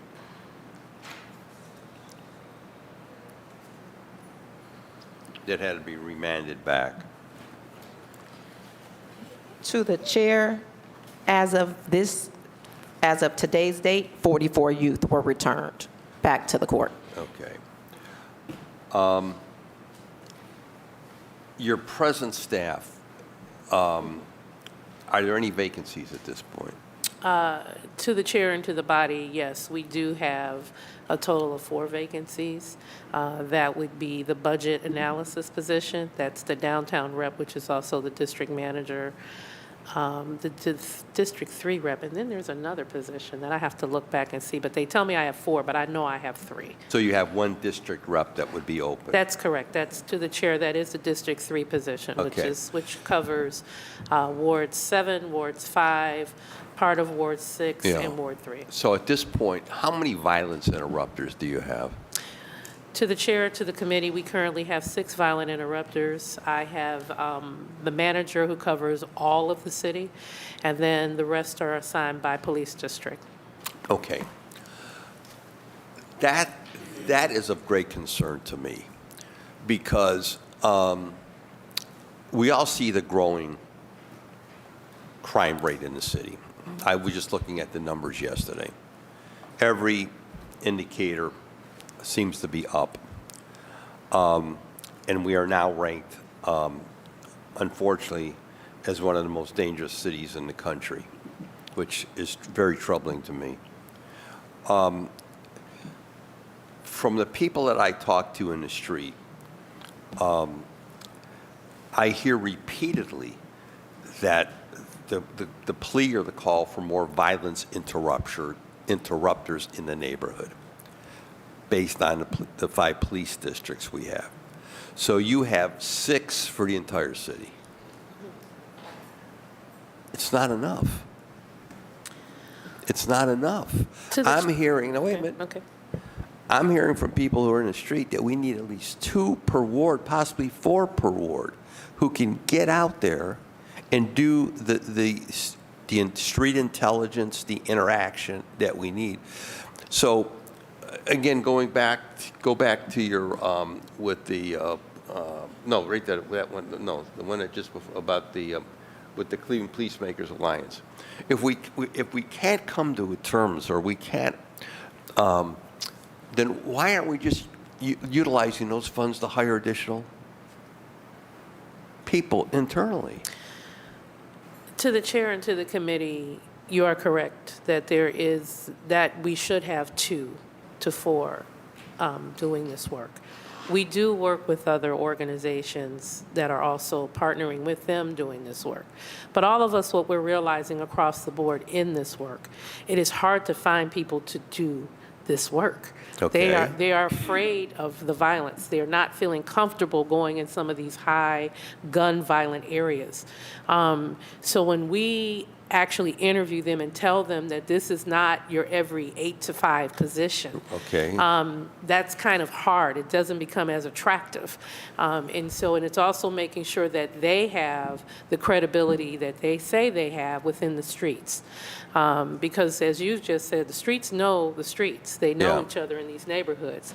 And so therefore, it is just ensuring that we have the credible people that can do this work, but is also comfortable in this work. Okay. This work takes a certain level of passion, and it's a certain level of inner motivation and self-starting to really get this work done in Okay. order to do that. And I feel like the groups that we are trying to work with, in addition to working alongside of PIO and this National Safety Fund, Cleveland Safety Fund process that we're going through, we're hoping to establish some of that and bring more people to the table to do the work. Okay. Because from my historical perspective, being here as long as I have, and I say this to your board members that are here, this area, the Community Relations Department, Community Relations Board, probably is more important than ever before. More than ever before in light of what we're seeing in the city. The conflict, the issue between neighbors, again, the growing juvenile crime within the city. We are spending millions of dollars on violence prevention programs, yet violence is not diminishing in the city. And I'm trying to get and as I sit and I look at documents and I interact with staff and interact with my colleagues, I'm trying to get my hands around, my arms around, what should we be doing differently here? What aren't we doing? How do we get out there and touch? And we know that there's a lot of things that have to be done in the city. We know there's an issue with the schools. We all know that. We know there's issues with the county juvenile justice system, in my opinion, is broken, and we don't control that. The county does. But with the things that we do control from the standpoint of the city, the Community Relations Board, obviously the Division of Police, the Office of Prevention, Intervention, and Opportunity, which we're going to have up next. I'm just trying to figure out what do we need to be doing more here or going in a different direction. So when you say hiring violence interrupters is a challenge, and I would agree, because you have to have unique people to do that. But we see all these other groups that are being funded out there that are allegedly doing violence interruption or violence prevention, but it ain't happening. My question, how are these groups measured? Who measures them to see what they're doing? To the chair and to the body, there's numerous funders that do measure. They are required certain data collections. Even universities are trying to assist some of these organizations with the data collection process and collecting the numbers. But as you've stated, it has been a growing issue and it continues to grow. I think every city across the country is facing high violence right now. That's why a lot of them are in Atlanta, part of a training, because it's to the point where we're not trying to just burn out those that have been doing this work for years and years. This work doesn't have a lot of rewards, unfortunately, and you don't get a lot of thank yous. But it's still exploring the different levels of violence that every city is starting to see at the height of what the country is in right now, especially in urban areas. I say often as I speak to neighborhood groups, we've lost a lot of block club involvement. You used to have block clubs that used to own their block, and therefore, violent people used to know, I don't go on this block because the block club runs this part of it, and I know what will happen to me and the consequences. They weren't afraid to tell the safety people of what was going on in the neighborhood. So you have, and you just don't have neighbors knowing neighbors. So even when you brought up, there's more neighbors, disputing and having confrontation that's going on more now. Because neighbors don't really know their neighbors. People often want to blame it on it's a transient model, but is it really a transient model, or have we just grown as a country to where it's not about being neighborly anymore and getting to know who lives next to you? So there's a lot of factors that we could sit here and really unpeel the onion on this matter. But I think in Cleveland's position right now, it's exploring from all of the universities, from all parts of government. No one's taking this issue lightly. Have we all arrived at an answer? No. I've been saying at many tables and many events, this violence thing cannot be treated as a one-size-fits-all. That's not the answer. If we don't look at this like DSW, which is Designer Shoe Warehouse, where there's many brands and many different sizes, and we have to be able to let everybody bring their different expertise, their unique way to try to address this. But also it's going to probably have to be organic and happening in small fashions and not one huge fashion. It just has to start off small and then grow and continue to grow. Yeah. Well, most people know I'm extremely close to Coach Ginn over at Ginn Academy. I work very closely with him and have the utmost regard and respect for him. And he believes that you got to really do the hands-on. Absolutely. You really got to do the hands-on with these kids that are at risk. And I see him, how he's done it over at Ginn Academy. And it's outside of Ginn, I don't see too much happening with the other schools, unfortunately, in the city, where they really try to capture, they try to identify the kids that are at risk and try to figure out what they can do to help them. This is the question I'm going to be asking everyone that comes before us. If participatory budgeting should pass, I'm looking right now, interacting with staff, at least a 2% cut per department, at least right out of the gate. What would 2% mean to your department? To the chair and to the body, that would be unique. We're already the second lowest budget department in the whole city hall and city government. I don't know how much more of a cut we could afford in our department. So that would have to definitely be explored if in fact that's the case. Okay. Because that's a possibility. Issue 38 is on the ballot. And should it pass, there's going to be a domino effect here, from one division, one department after another.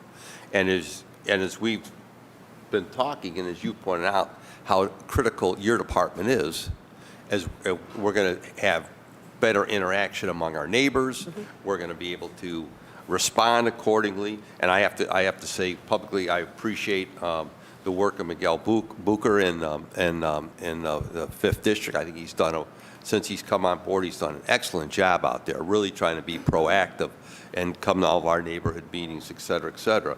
But he's just one, and as you just mentioned, and I hear from the people in the street, we need far more. Sure. We need far more people out there, because we don't have the mini stations today as we once did. We don't, as you said, we don't have the block clubs. We don't have the civic clubs like we once had in the day. When I think the people that were in the Glenville neighborhood that are no longer with us, like Dave Johnson, and I'm just thinking of all these people are no longer with us today. We're really out there in the street working, and it's how do we rebuild these civic clubs? How do we rebuild these street clubs? In the past, in the day, your folks would be heavily engaged in that.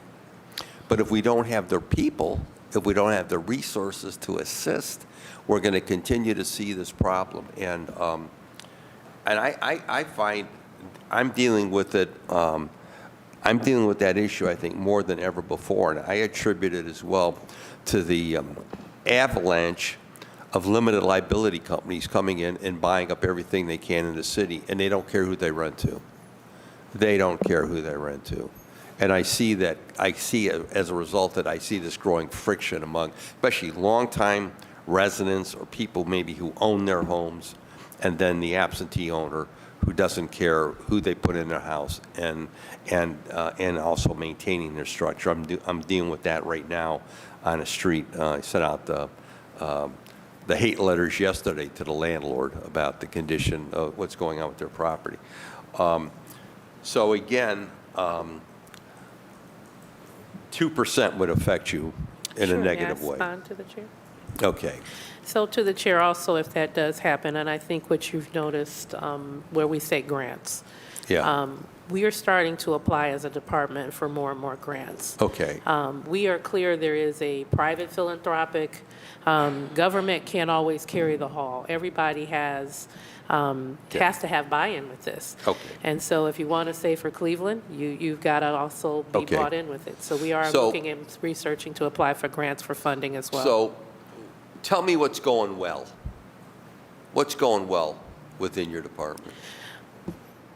To the chair and to the body, what is going well in our department is, I think, team and being able to work more collaboratively in communities. Right. As you're wondering about where are some of these past figures and neighbors that would be in community, I think we're starting Okay. to encourage them to be back into community and encouraging new faces to be in community to help us. We are getting interest of block clubs. People are calling more of the district reps and wanting to start block clubs, which we've been intrigued by that. We're getting ready for next year in 2024 to do a community builders conference, which was something that hasn't been done in probably about 5 years, Yeah. which is actually trying to bring all of those residents together that are interested in creating a block club, being understanding how to be a safety watch Right. for the different police districts and so forth. So we are actually excited about that. Okay. We heard a little bit about your challenges, obviously, staffing, et cetera. Are there any other things that we need to be aware of from the standpoint of challenges, the No. body itself? Not at this time. We just continually need to work collaboratively and collectively. We look forward to this body to work collectively and collaboratively with us so Okay. we can be able to do the work for the residents. Are there any legislative action that you think we need to take to assist you? At this time, we were happy to see, to the chair and to the body, we were happy to see the curfew.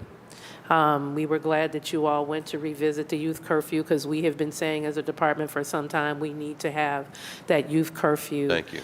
revised and definitely emphasized because with these youth roaming the street, that has been hard. And now that has been kind of revisited and now reamped and more out publicly, it's getting more calls and getting us more to address it and putting a lot of parents more on notice. So that has been helpful. Okay.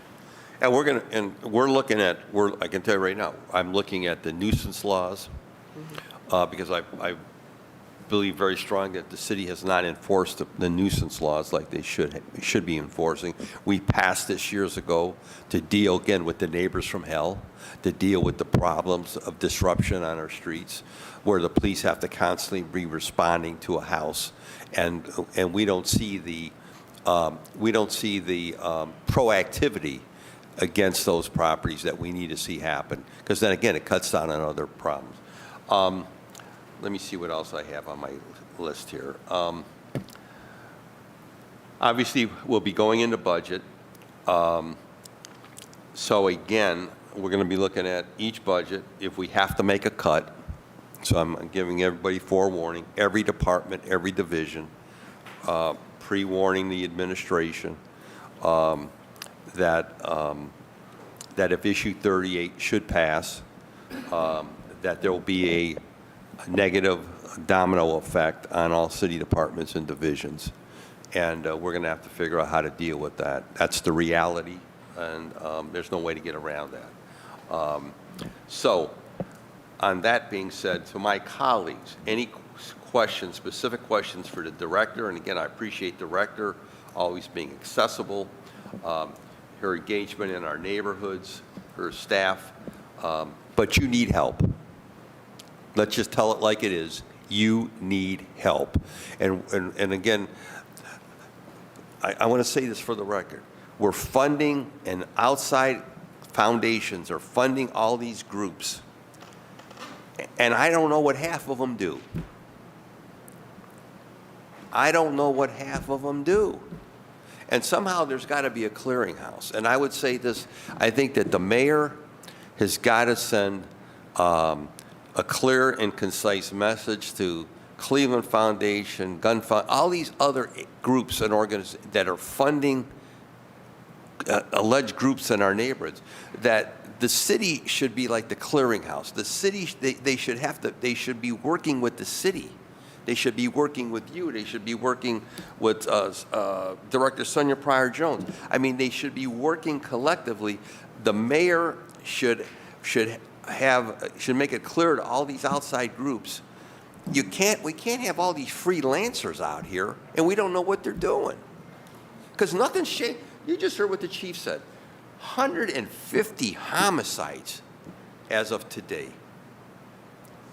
We are on a path to hit a 30-year high in homicides in this city, and yet we're 200,000 less in population than we were 30 years ago. That should send shockwaves throughout the entire city. And again, the foundation and the planting community who are passing out money, and none of us can figure out where it's going and how it's impacting our neighborhoods. And you know, I'm really concerned. I'm really concerned when I'm looking at, I'm a numbers person. I'm looking at the numbers, the crime rates. As of last week, I was told there were 38 kids in juvenile lockup connected to homicides. The most of ever. 38. Now, I don't know if that's changed. I don't know if that's gone up in the last week. I mean, just that alone. Think about that. These are minors in the juvenile facility linked to homicides. That in itself should tell us we got a big problem here. And so, on that note, my colleagues, any questions of the director or her staff? Mr. Chairman. Yes. Vice Chair and then Councilman Slife. Yes. Mr. Chairman, I just want to thank the Director for the work that you do in community relations. And let us not forget, you know, Mr. Chairman, that community relations were to deal with various different issues in the neighborhood and to foster citizens, you know, being able to resolve their various different issues of conflict. And one of the things that certainly, Mr. Chairman, when I first got exposed to community relations was back in the 90s. And you had a gentleman who ran that community relations board then for Mayor Mike White, who just had got elected into office. And during that time, there was a real big issue with store owners being murdered and killed in the city of Cleveland, if you recall that period of time. And so it was his responsibility to try to figure this out, navigate, and community relations department, that was my first engagement there. To the director, Mr. Chairman, most of the issues that I deal with is neighborly disputes. You know, having someone who, Mr. Chairman, that can come out into my neighborhood, because I'm dealing with various different disputes, but I'm overwhelmed, Mr. Chairman, to the director. And we've had someone from your department in years past handled 3 issues, and they all went south. In other words, it didn't end nice. And so then on the last issue, Mr. Chairman, I gave specific instructions to what he was supposed to do. He didn't carry out any of it. He didn't do nothing I asked him to do. Didn't set up with the community police relations, himself, myself, and the 2 parties so that we could work the dispute out in my office. That just didn't happen. So I do need to have someone, Mr. Chairman, who is a professional, who understands how to deal with the community, separate and apart from me if necessary, it would be best. But if they have to work with me, Mr. Chairman, to the director, I don't have a problem with that.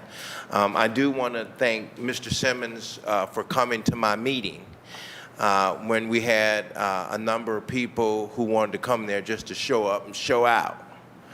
And I really appreciate the fact that he was there and that the community relations person, Mr. Simmons was there and he was able to help keep the situation calm, and that's the kind of folks that we need to have. So I just want to thank you for having him come to the meetings. I want him to come to all my meetings. And I would also ask, Mr. Chairman, to the director, if he's going to be that person for me, I need to, be able to sit down with him, talk with him, and develop a relationship so that I can start handling some of the issues that I have that's coming in my office on a daily basis. Now, when it comes to all of this stuff here, I know that we've been talking about it, Mr. Chairman, all these various different organizations and institutions that somehow got the Community Relations Department. I don't know what they did. They just threw everything at you to try to deal with police matters. And so, Mr. Chairman, it's really simple. I've sat here at this table and I've told all my colleagues that we need to use ARPA funds to get more police on the street. Community Relations Department is not a police department. It never was supposed to be set up to be a police outfit. And it should not be a police outfit. If we want to deal with the issues of crime and homicides and murders that's going on, we need, Mr. Chairman, to have more police visibility. Now, I've sat here and advocated at this end of the table for us to get more police out. But no, there were those who believe that we shouldn't, as you've said eloquently in the past, they don't believe in the city should hire more police officers. They believe that we should defund the police, that the police shouldn't come in the African-American community, that the African-American community can police itself. That's just a whole bunch of garbage and nonsense. Garbage and nonsense. My people that I represent in my neighborhood want to see more police out there. They're afraid of going into their driveways and getting robbed by gunpoint, going up into the shopping plaza getting robbed, afraid to come out their house. They're living like they're animals in a cage in their homes and can't come out because they're afraid, because they're hearing all these kind of semi-automatic weapons, Mr. Chairman, being shot off. So I don't believe, Mr. Chairman, fundamentally that community relations should be the clearinghouse for homicides. The clearinghouse is having the director that we had here sitting here at the table and others. Now, I do believe, Mr. Chairman, that if we're going to give out over $100-some million in these social programming systems, that we should know how that is measured and is it resolving the issue. And I would say, Mr. Chairman, it hasn't done much. And if it had done much, we wouldn't continue to see the rise in crime in our neighborhood. So the challenge is going to be, Mr. Chairman, how do we measure success? Do we pour more money into the social programs, and will the numbers of homicides go down, or is this just a farce? Or will, Mr. Chairman, if we pour more monies into these programs, then maybe 10 or 15 or 20 years from now, they may make a difference. Now, that's just a philosophical question that this council is going to have to ask. But I can tell you one thing. If you put more police out in my neighborhood, they're going to come down here and kiss the mayor for it. They're going to appreciate the fact that they can drive on the street that's sane versus driving on these streets where people are running each other over, cars are flipping over, they're running into the McDonald's, they're running over into the not Starbucks, I wish I had a Starbucks, but they're running into the Burger Kings, they're running into BP gas station. Mr. Chairman, they're even running into the Taco House. And so, and they're running into everything that they can run into, and there's not one police out there, Mr. Chairman, not one to do code enforcement on a consistent basis. And you know what my biggest cause are, Mr. Chairman, that comes into me? The biggest cause is citizens requesting to have a speed bump. That's the biggest call. Everybody wants a speed bump because they know the police are not out there and they know they would have to slow those cars out. So my thing is, Mr. Chairman, the biggest bang for our investment is, and if we're going to do both of these things, if we are going to invest, and we have invested heavily into the social programming, which this city should not be investing into that. This city should be focused on its infrastructure, should be focused on how we improve the conditions of our neighborhoods and communities, how we redevelop, how we rebuild, but now we're doing something that the county government is supposed to do. County government has the responsibility to bring in social services and social programming. But unfortunately, Mr. Chairman, it hasn't worked. So I just want to say my hat's off to the director for the work that you do, and that all of these balls that you have to juggle up in the air in terms of accountability. I appreciate that work, and I don't want the people who are here today to think that I'm against any kind of social programming and funding, but I haven't seen it work in my neighborhood. And I got 17 years of nothingness. And at the end of the day, if we lose the Lee Harbor Ward 1 area, the strongest African-American community in the city of Cleveland, we're in trouble. And so right now, part of that, and what my citizens are asking for, is how do we get more police visibility in the neighborhood?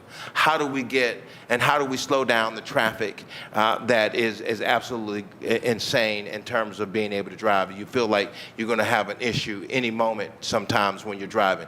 And then I'll leave it with this, Mr. Chairman. One of the things that was really shocking to me, and I don't know if the director has experienced this or my colleagues have experienced this in their neighborhoods, but I saw 3 cars. The first car came out, shot past Harvard, past the lights, was turned another way. All the cars had to stop. It turned all the way around, came into the other lane. Then another car, small car, came in a different direction, chasing it right off into the intersection. Then I had a third car. I didn't know what to think. What was happening in my mind, are these people going to pull out? Is they going to start shooting? It was just pandemonium in the intersection of Lee and Harvard with these 3 cars rolling around like they've lost their minds, with young people driving behind the wheels. And as a human being on God's earth, I was thinking about what's the exit strategy? How to get out of this if this thing goes bad real quick. And so that is the kind of issue, Mr. Chairman, that we're dealing with in our communities and our neighborhoods. And I don't know if there is some social programming. I know we're going to have some folks come up here and talk about that. How do we get that in our schools? How do we deal with the trauma when you have people who are calling me from John F. Kennedy talking about we ain't have no trauma people up here. Our friend just got pulled off of the machine that kept him alive, and all them kids were crying on the phone, and I had to call over to the Cleveland Board of Education to plead with them to get some type of trauma experts over there. Now the question is, Mr. Chairman, to our director, do you deal with trauma stuff too? Does the city have a wing of trauma that helps people? Director. To the chair, to the councilman and the committee, we do reach out to whoever we know in that hemisphere that's working within the trauma. We first do contact our PIO department, and we do contact the specialists in that area if we're aware of what the area is. And then from there, we usually rely on their expertise and their skill set to identify if more help is needed. So you do have a trauma department? To the chair, to the councilman, we do not have a trauma department within the Office of Community Relations, but we do work alongside of the PIO department and their specialists. And if it's something that's out of their wheelhouse or they feel like other expertise is needed, we do rely on them to reach out to the agencies that provide that help. And Mr. Chairman, can I request some information, because it would be really helpful to have it for our offices and our staff, a resource guide? Do you have a resource guide in community relations that I can get and see what all those resources are, and then begin, because I know that you work with different groups, and then how I might be able to access that guide to help my folks. And then I'll take it and reproduce it with your permission. Thank you, Councilman. Thank you. Thank you, Mr. Chairman. And I have Councilman Slife and Councilwoman Gray. Councilman Slife. Thank you. One is just a reminder to myself that I need to reach out to Chai. That is not a question. That is just a mental note for myself. But I am briefly on the cultural liaisons. Can you just, I'm interested in how the degree to which they're able to be proactive to kind of go out and find people and engage, like what degree is it reactive? And I know many of the things we do at the city are kind of reactive due to our manpower, not because of desire. So I'm interested in trying to see if there's ways that we can be more proactive in those services for different communities, especially those with language barriers. To the chair and to the councilman and to the committee, our cultural liaisons work closely again with Global Cleveland, but they also work with different neighborhood organizations and also our district reps. Our district reps are quick to notify and work alongside of them if there are residents in the area that may be new to the area, maybe don't speak English or understand English as well. They quickly try to make a meeting with them and kind of help them navigate not just the neighborhood and learning who their CDC is, who their council people are, as well as what city government can do to help them. But they also are quickly to try to connect them with the larger community and let them know as much as possible of whatever country they're from or whatever language they may speak, that there is a larger group that they could be a part of for support. And they also work closely with the schools that also, and the teachers as well, to work alongside of CMSD to make sure if they have kids that they're being able to adjust and enroll them. Okay. And just quickly, there's a Hispanic liaison. Can you go through which ones, what Sure. different roles there are? Director? To the chair, to the councilman, and to the committee, we have the Hispanic liaison, and we also have the Asian liaison, and we have a faith liaison. The Asian liaison also has an advisory board. So even though she is staffed by us, there's a voluntarily advisory board. These individuals represent many of the different Asian countries, because if she does not speak the language, she relies on this advisory board to help her, because she may have those within her advisory board help with the language of someone from a different country.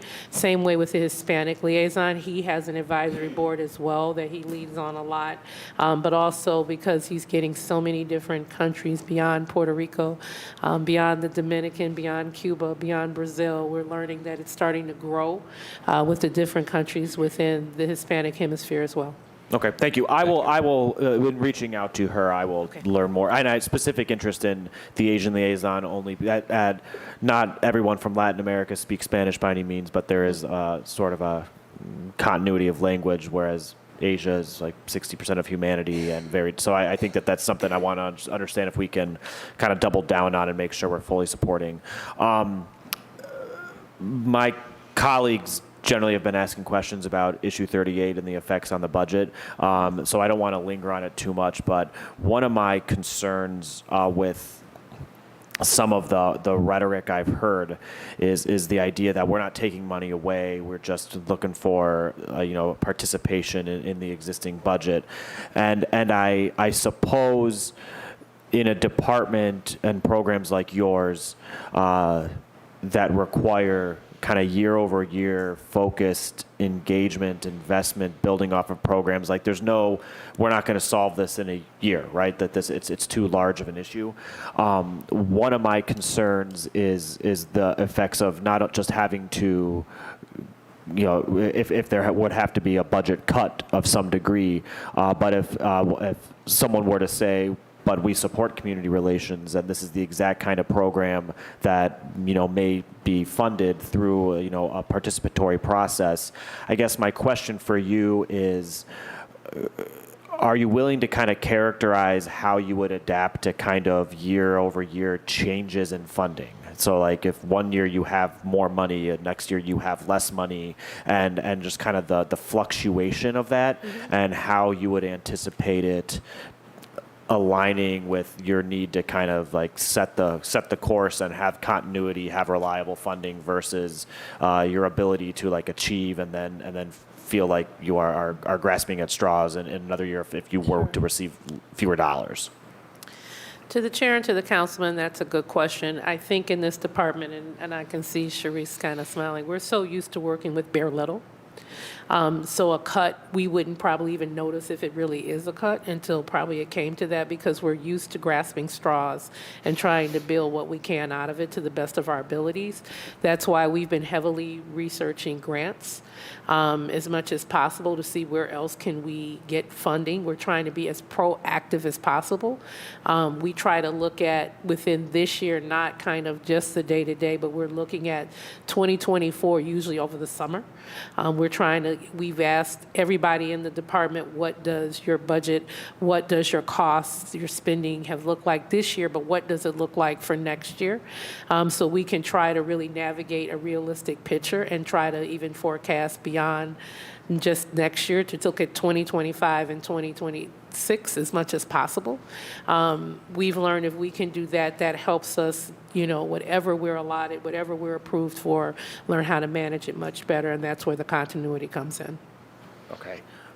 Thank you. And I guess I will share my worry is, and I'm trying to pull up the budget book for this year, let's just use $2 million as an estimate. If you're accustomed to having $2 million and then you were to have slightly less than $2 million, a scenario in which you have a influx of money, let's say one year you have $3 million and you really start to feel like you're doing more effective work, you're able to hire those, people to intervene and have people 2 to 4 in every single ward as you desire.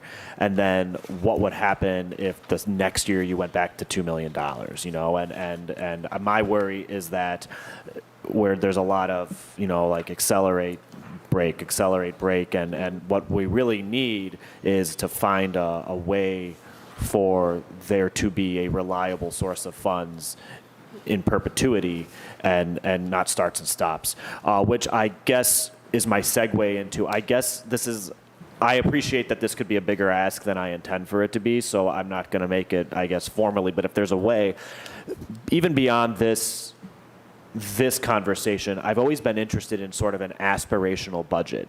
Every year we anticipate we're going to get $710 million in revenues, so we're going to create a $710 million, expenditures, and we're asking all of our directors to take their pot of money and give us what you can get. But I still don't have a concept of, across the entire city of Cleveland, for every department to be doing everything we want them to do, every program to be fully funded, what would that revenue need to be in order for us to accomplish that? But nevertheless, I think it would be useful to know that you need, in a perfect world, with $5 million, making up a number, you could have people in every ward, you could have fully funded programs, you could have more, liaisons, you could do all of those things, not because we can necessarily give you $5 million tomorrow, but we need to know what we're pegging towards, and I think that we just don't have that yet. So if you'd be willing, and this really goes to you, Director, but to any director, chief listening,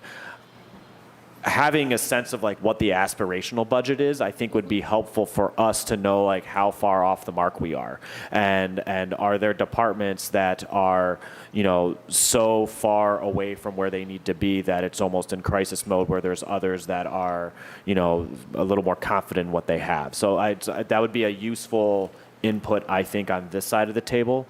And if it's possible to kind of back of napkin that, I'd be very interested in seeing it. So thank you. Thank you.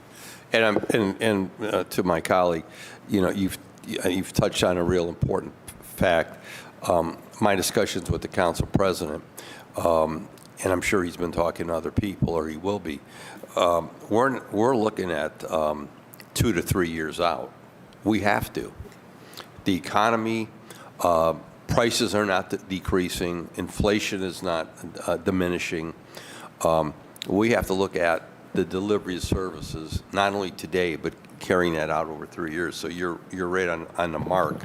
And so these are the challenges that city government, and to everyone watching this at home, we're very proud of the fact, this council, is that we have a balanced budget. We had a balanced budget. But do we have the services that we all want? No. We don't. We want, we all get complaints every day about quality of life issues. So we need more health inspectors. We need more housing inspectors. That's right. We need more demolition of derelict and abandoned properties. We need tree trimming. I could go down the whole list when I look at my call logs every day of what people are asking us for. And then something as critical as this, whether it be violence prevention or neighborhood engagement, this is a critical area. So I'm going to ask you, and I'm going to mention all my colleagues again, if you have pre-budget requests to get those into Ubikun so we can get the director, so when we go into the budget hearings, we're not scrambling at the last moment. Any pre-budget requests, we want to funnel through staff.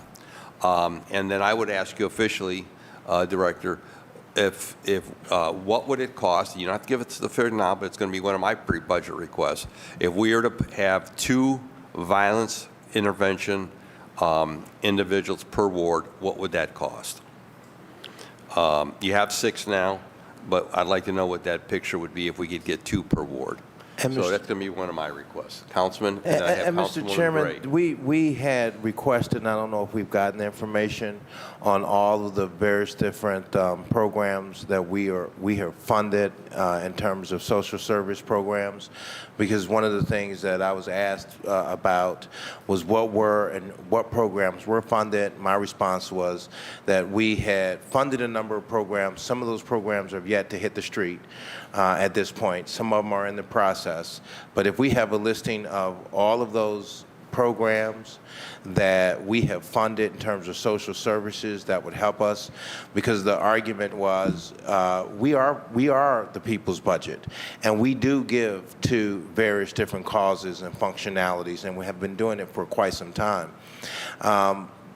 You were here, Mr. President. Yes. Mr. Chairman, as president of Cleveland City Council, when we had to make the decisions on cutting police. Right. None of the other council members were sitting here at the table.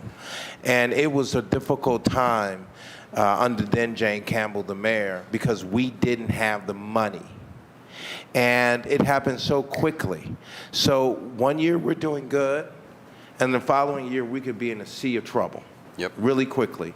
So, Mr. Chairman, I would ask if we do have that listing somewhere, where are those programs? Where are they in the process?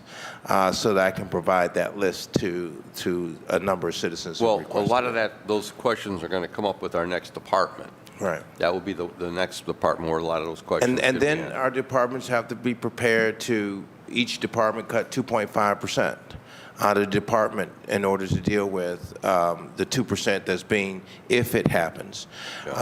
Because there's nowhere in the state of Ohio, there's no other city in the state of Ohio that is, and you can't run a city with anybody wanting to come in for any purpose or any reason to take a percentage or 2 percentages of your money out of your budget. You can't run an operation. You can't have a balanced budget if you can put on the ballot any kind of initiative you want out of the citizens' budget. It's not the way government operates or functions. Well, maybe in that third world country where it started from, then yes, but not here in our city. We all around this table know it. You cannot encumber the general fund.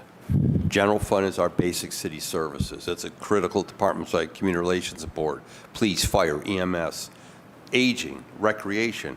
You can't encumber the general fund. So when to take $14 million out of the general fund that issue 38 is proposing, that's why all members of the body have gone on record as opposed to issue 38, because we see the collision that's going to come down the pike.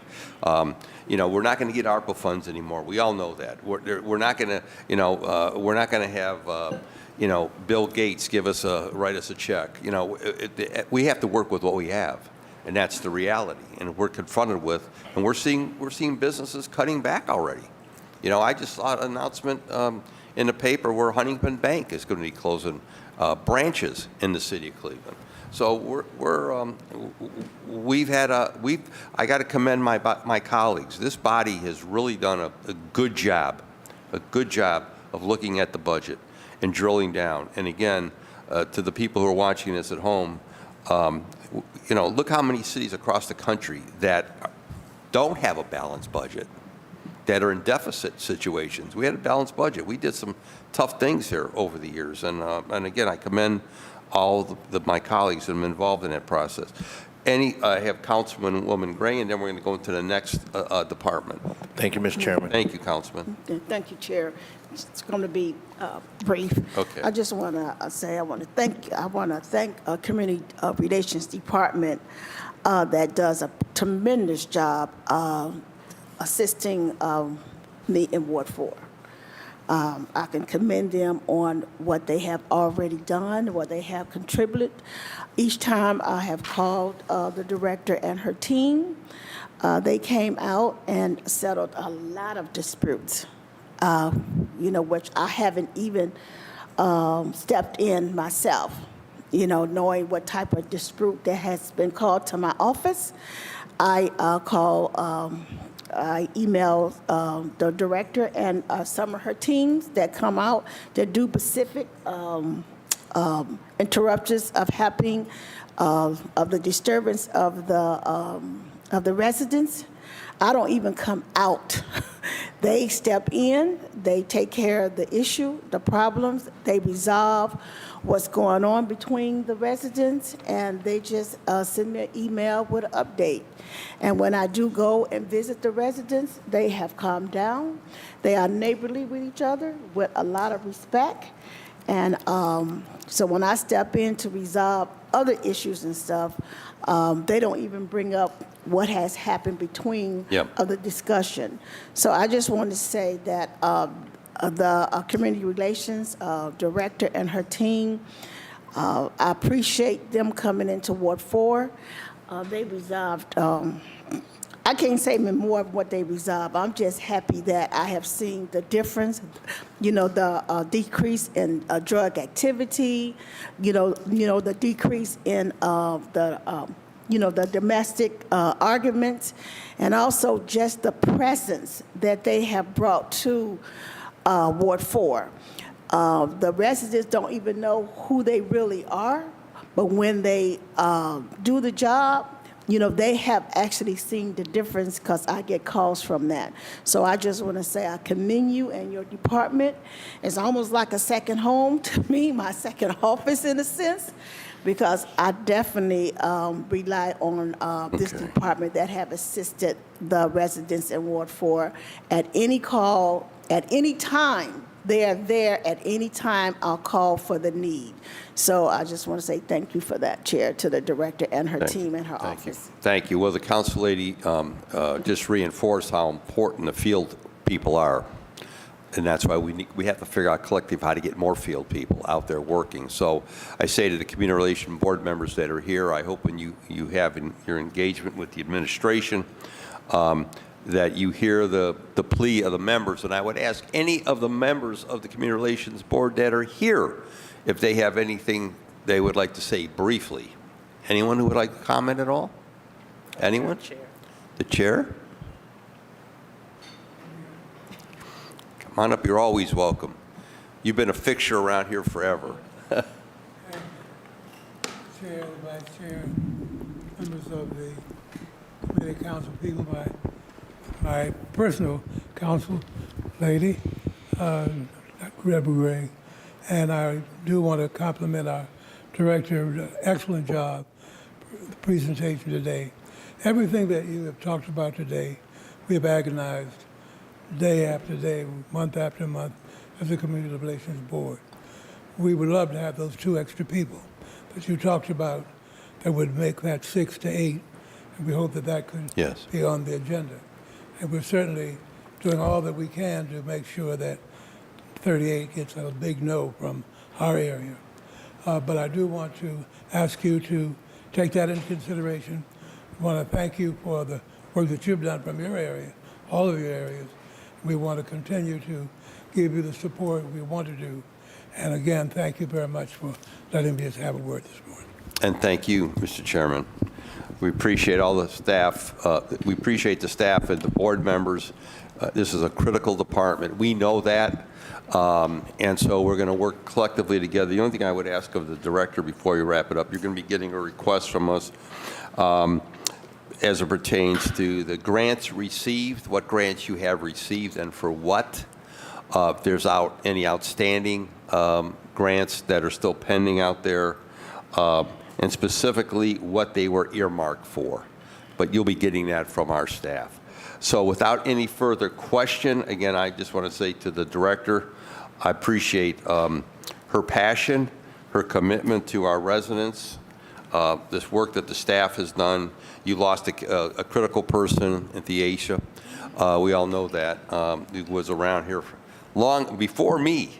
So I don't have to tell you how long that is.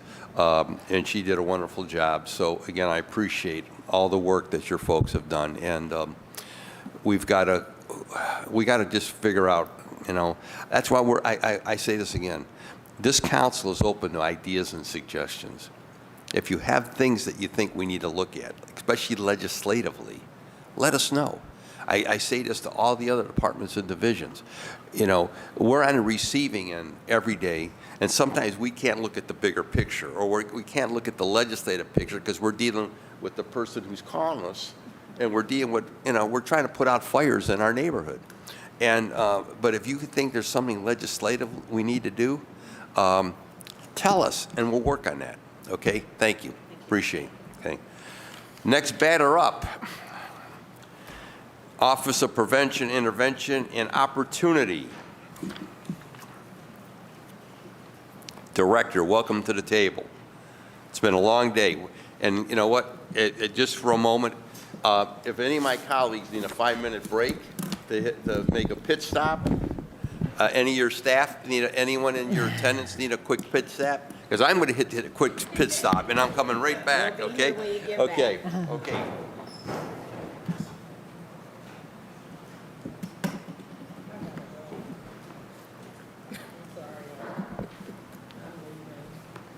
You look very nice today. I love that dress. It's very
You're it.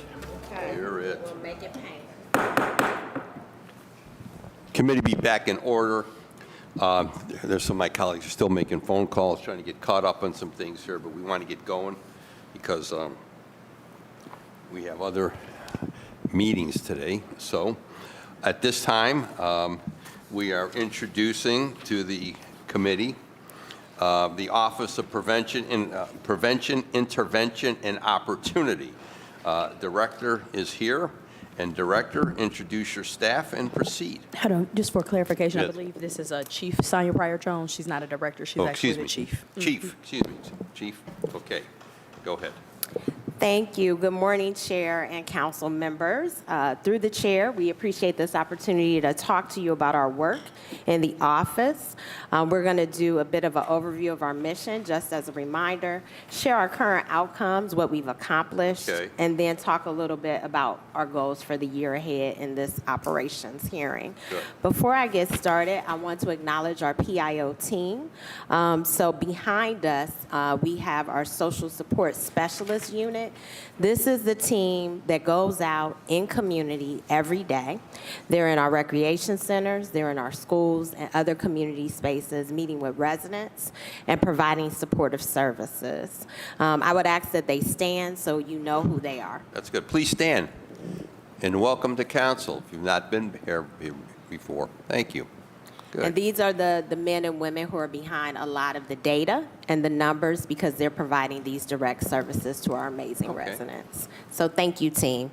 I also want to acknowledge the team members who are part of the leadership group. Here at the table with me, I have Sherry Ellery, who is our Director of Expanded Programs and Employment, Eugenia Cash Kirkland, who is the Unit Director for the Social Support Specialist. So she works every day with the wonderful men and women behind us.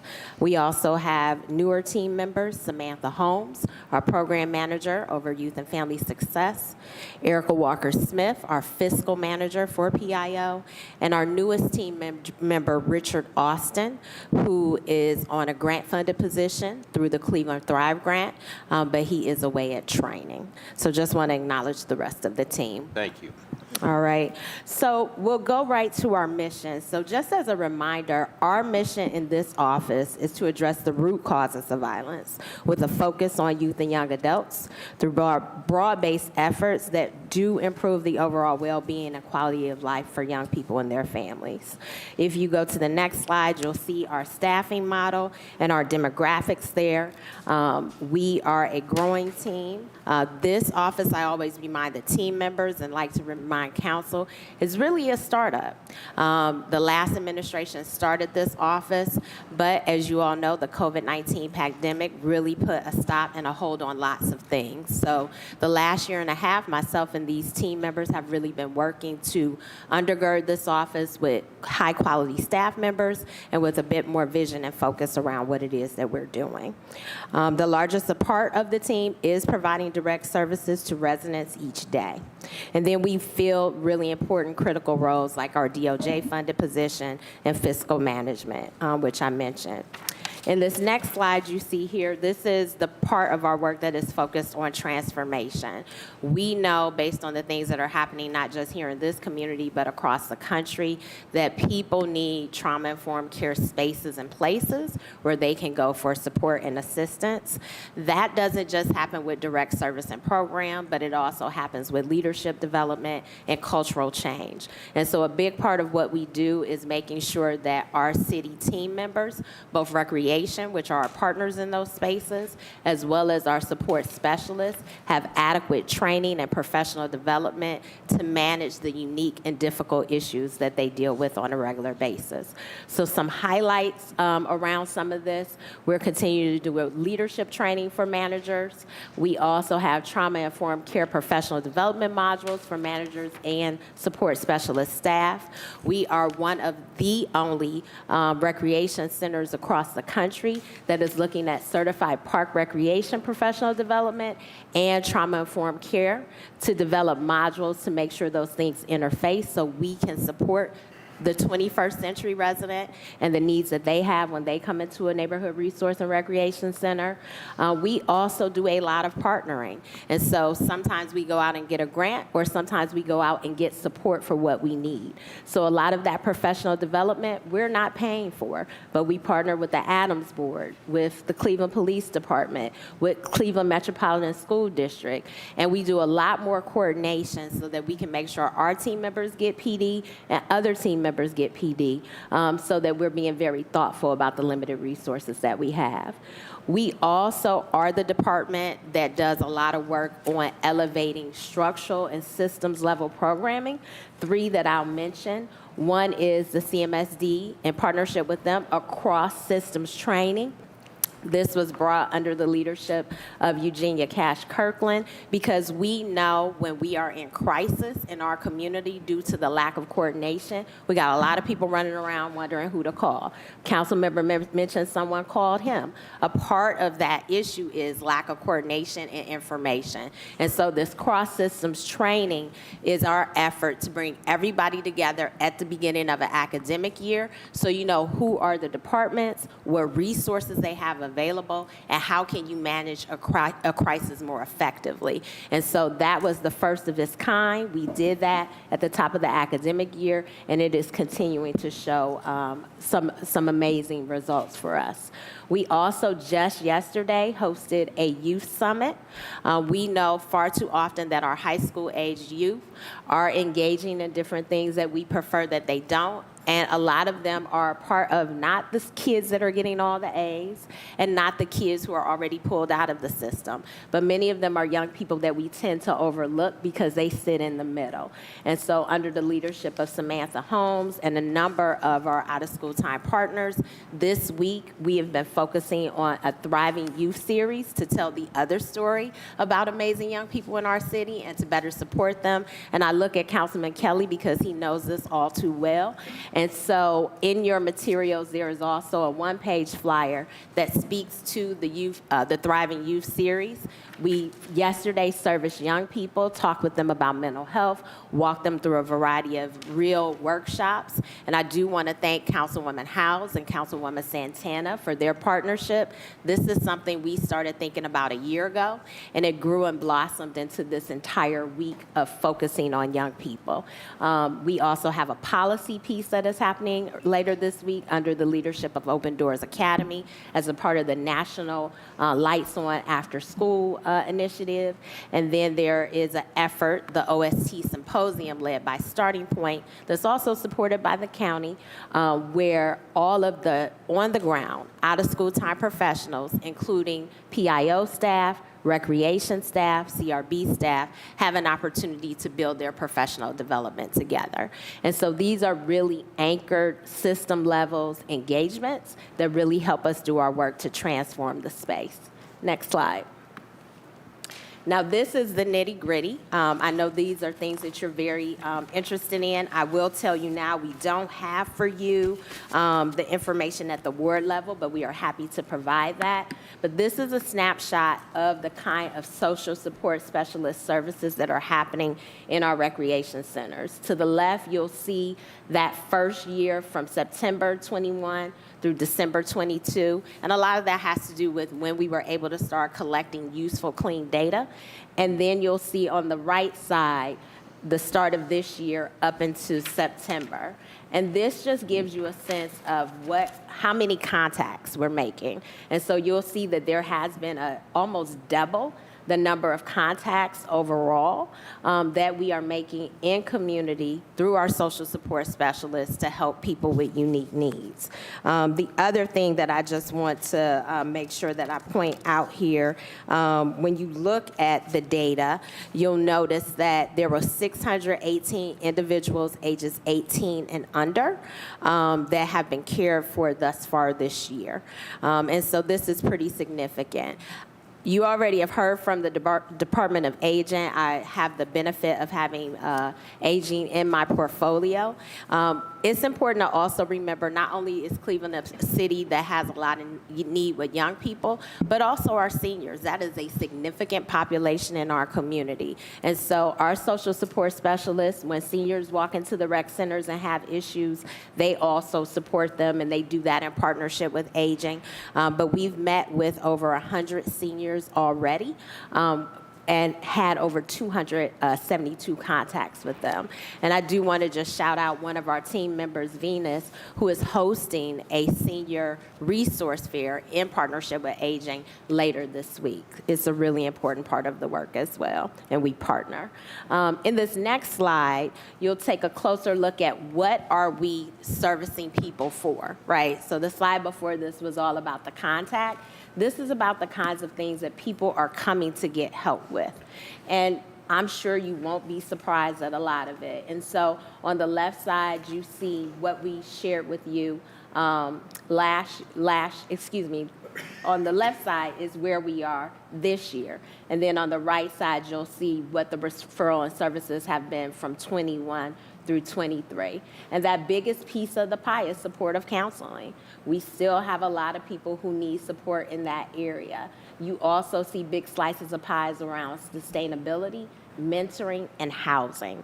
And so these are, again, significant areas of need in our community that we're supporting. Next slide. On that one? Yes. You have December 2023. That looks like that's an error, Yeah. Sherry. Okay. Thank you. We'll Okay. make sure that's corrected.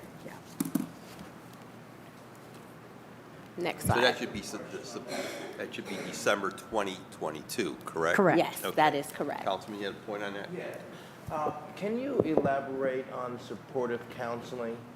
What would that be? Yes, and I will turn it to Director Cash Kirkland to talk more about supportive counseling. So supportive counseling may be a young person. Go ahead. Supportive counseling may be a young person that comes into the recreation center and needs some kind of supportive assistance or advocacy in some kind of capacity. Hold that closer to you. Okay, there you go. Capacity. Yeah, right up there. There we go. Where a young person may come into the rec center and need some kind of assistance or some kind of direction in some kind of capacity. They may come in with an issue or concern about something that's going on at school. They may come in and have an issue or concern that something is coming up in the community or in their home. And so the support specialist may do an assessment of them and see what is happening, and then how can they intervene, assist, and support them. It may be going to the school and working with the parents if they have an IEP. It may be that their basic needs are not being met and they don't know how to articulate that ask. It may be that we may need to refer them to the food bank. We may need to refer them for housing. So it may be a domino effect of support and progress for the family, but engaging with that one person. And with that, Mr. Chairman, because that's really an important piece, and I see that it takes the lion's share of the pie, is to know exactly what those services are, so that people like me, policymakers, can then begin to understand where we need to direct funds and resources. What are some of the most pressing issues? How do we begin the proposition of working with you to see how we can help our people get the best bang for the resources that we have? Thank you, Councilman. Okay, continue. Thank you. And we're going to move on to employment and expanded programs. And so a significant part of our work in PIO also speaks to not only supporting people when they come in the door with an issue, but providing expanded programs and employment opportunities that hopefully support them before they would ever show up to us. And so our youth employment opportunities are really critical. I think I've heard it at this table before. One of the most important things we can do to curb violence is to help people with employment, to put dollars in their pocket. And so we do our part. And so out of this youth employment piece, we have 3 key categories of youth employment. We have stipend-based community service opportunities. These are nice opportunities, particularly for young people who might be a little underage for a work permit, but very interested and anxious to get out and do something for a community and receive a stipend stipend in that service. We also have the summer employment. That is our biggest share of the employment program. In addition to traditional summer employment, you all remember you maybe worked at a nursing home, you maybe worked in a recreation center to gain basic employability skills. We also have 2 academies, and these academies are focused, they're small scale, but they're focused specifically on where we know we might have need. And so one thing we've been talking to this council about for quite some time is doing a better job at marketing and communicating what we do. And so one of the academies is focused on young people learning some of the principles of marketing and communication, but also bringing the knowledge that they have about what would be exciting, attractive to them as it relates to how we market and communicate. So we're in the process of that academy and really excited about what's gonna come out of it. And then we also have, I don't see it up here. There it is, the lifeguard training. That's another academy, but we're doing that year-round, not just in summer. And this was our contribution to our crisis around lifeguards. And so we worked in partnership with Recreation, used dollars out of PIO to pay young people as they went through the training and certification. And then once they passed, they were able to transfer to the recreation roles and be a part of that staff. And so sometimes little thoughtful strategic things really go a long way. And this is one of the ways that we're being thoughtful about leverage. Expanded programs has 6 main areas: youth and adult education, job and career readiness, health and wellness, youth leadership, development and mentorship, the arts, and non-traditional sports and recreation. And so those are areas where we're spending dollars. Next slide. And so just a little bit of stats. This year we had 270 students who were a part of youth employment, 44 students who were a part of that stipend-based community service work, and 49 students in the year-round employment opportunities, bringing us to 363 students served. This gives you a sense of what the employment program has looked like since 2019. You will see that we had, it started at 230, then there was a significant dip. We know that was the COVID cycle, and then you see that we're on an upswing now. Next slide. Expanded programs, just to give you a flavor of categorically how many programs we have.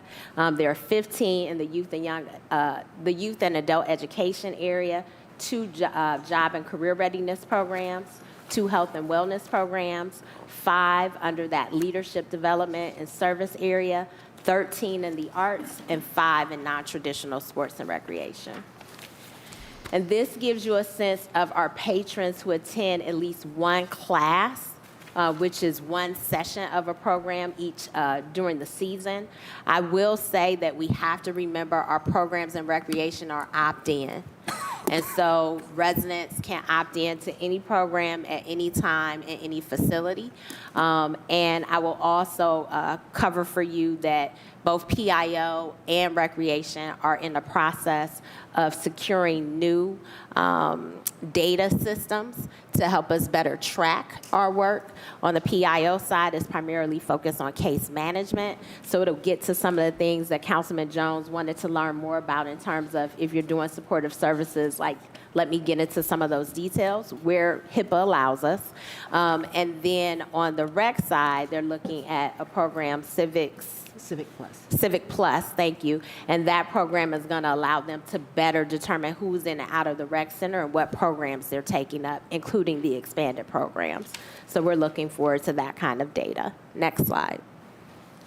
And then this is just a little bit about our priorities. And so as we move forward this year, and we did this categorically for you as well, we want to continue to provide ongoing trauma-informed care professional development. We're finding new ways to do that. We have our partnership with CASE, but we're also taking advantage of modules that are available virtually, easier for people to take advantage of. We want to continue to develop our monitoring tools for what it is things that we're doing and have trauma-informed care work inform practices and policies in partnership with recreation.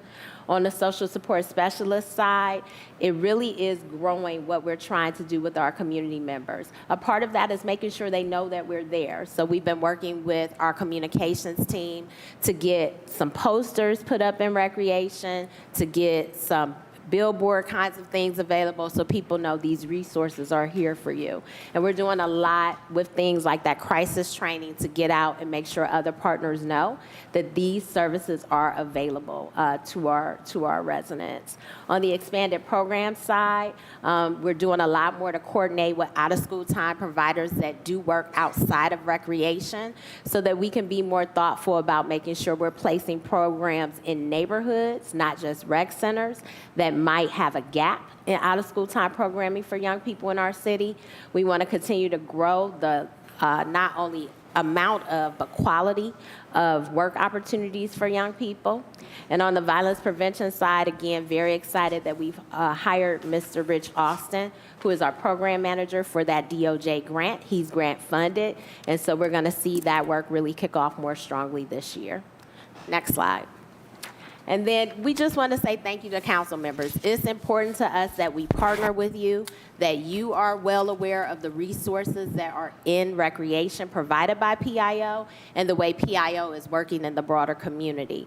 While we haven't had a chance to have every council person come out and meet with us at a neighborhood resource and recreation center, for those who've done it, we appreciate you taking the time to get to learn more about what we do, but also to build relationship with our amazing social support specialists, so you know who your person is and who you can call upon when you need the kind of support they provide to residents. And so if your picture's not up there, that means we didn't get to you yet, or we missed the photo, but we do want to thank you for the partnership.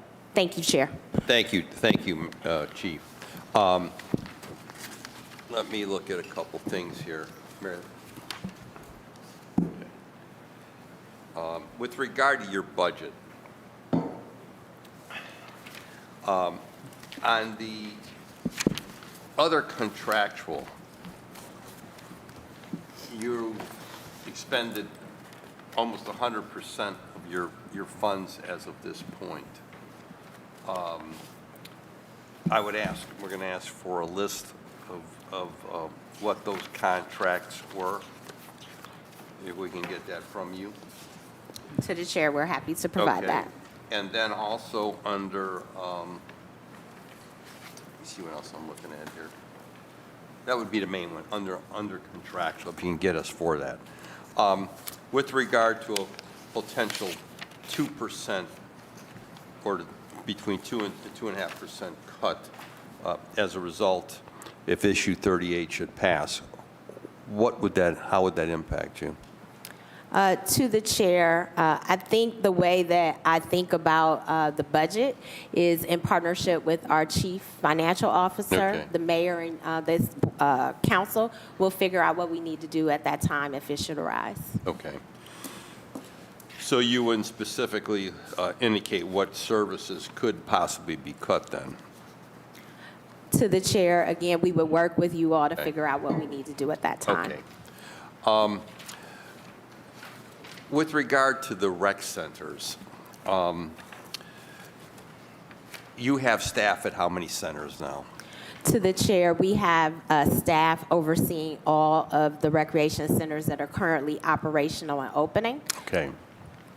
So you can supply the council a list of the number of staff people at each rec center, who they are, and what specific job they entail, correct?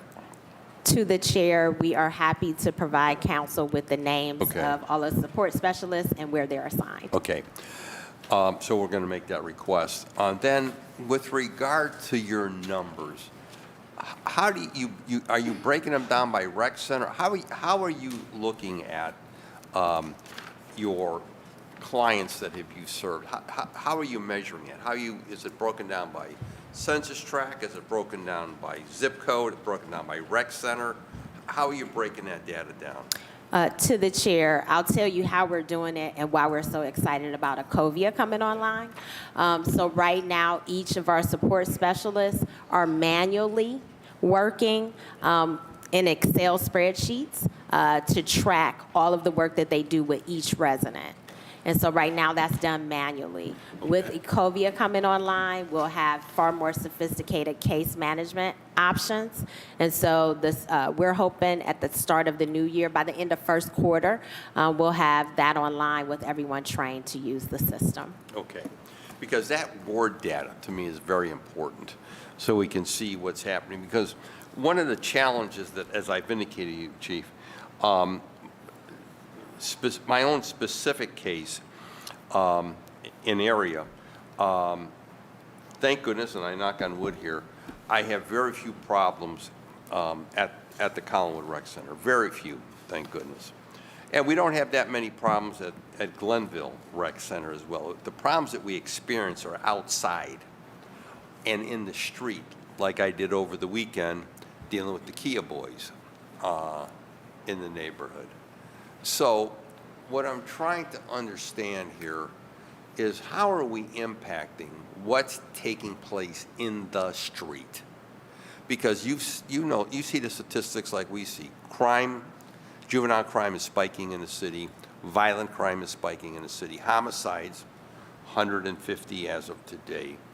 And so we're funding these programs, and obviously with the $10 million we gave to the Cleveland Foundation, that's, it's going to take time to see any results with regard to that $10 million. We all know that.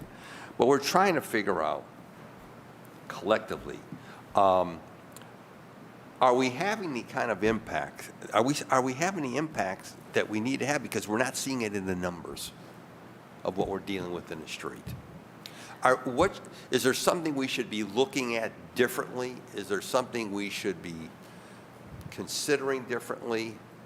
Again, as I said before, like with CRB up here, we're open to ideas and suggestions, but we're out in the neighborhoods, and I'm hearing from my colleagues the issues that they're dealing with. I know what I'm dealing with, and I'm concerned. Again, just looking at the numbers are not good, are not positive.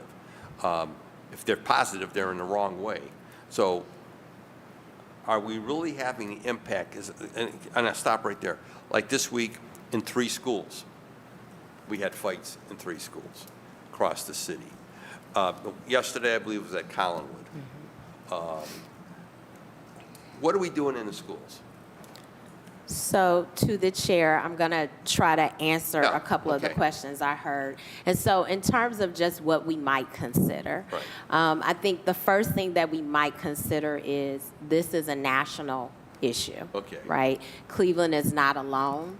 This is an issue, the increased violence is happening everywhere across this country. And there are a number of people in cities across America and some of the folks in DC that are looking at ways to address this issue.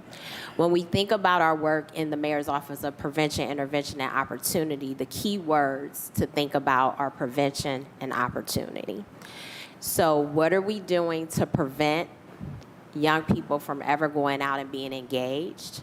And what opportunities are we creating for that to happen? And when we look at data, and it's important data, and it's not to in any way dismiss the challenges that are being faced, but the data that we never talk about are the other kids, right? Who are the kids who have been engaged in positive youth development opportunities? So they are not one in number on some of the statistics that we're horrified by, right? And that we know we also need to address. And so one of the things that we've talked about, not just in this department, but in the work overall in the youth development space is how do we do a better job of telling complete stories, right? How do we do a better job of talking about these are the things we need to tackle, but these are also places where we see our young people thriving. And so this Youth Thriving series conversation is a little bit about that. We're in a community of, depends on who's giving you the numbers, between 350 and 400,000 people, right? A significant number of those folks are young, under 18, and they're doing okay because they're taking advantage of programs like this. And so we have to be careful to think that this is a one version solution. We have to do all of these things. We have to do the incredible work of enforcement. We have to do the incredible work of CRB, but we also have to do the important work of prevention and opportunity creation.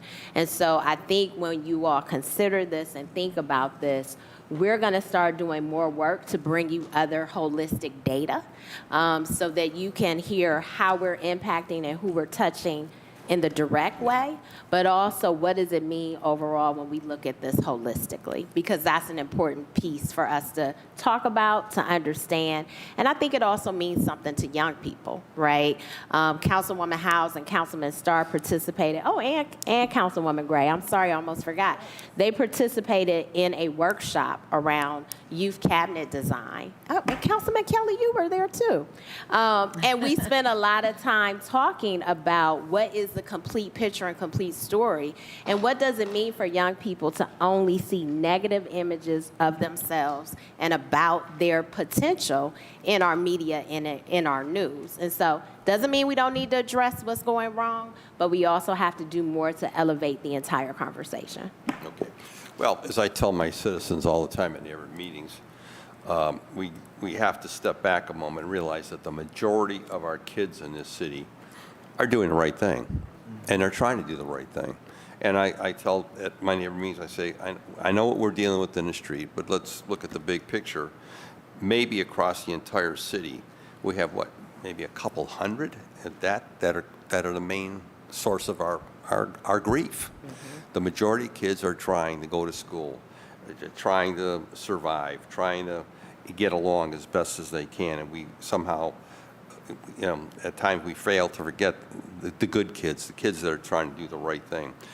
The question is, how do we identify the ones that are at risk and are involved in some of the activity?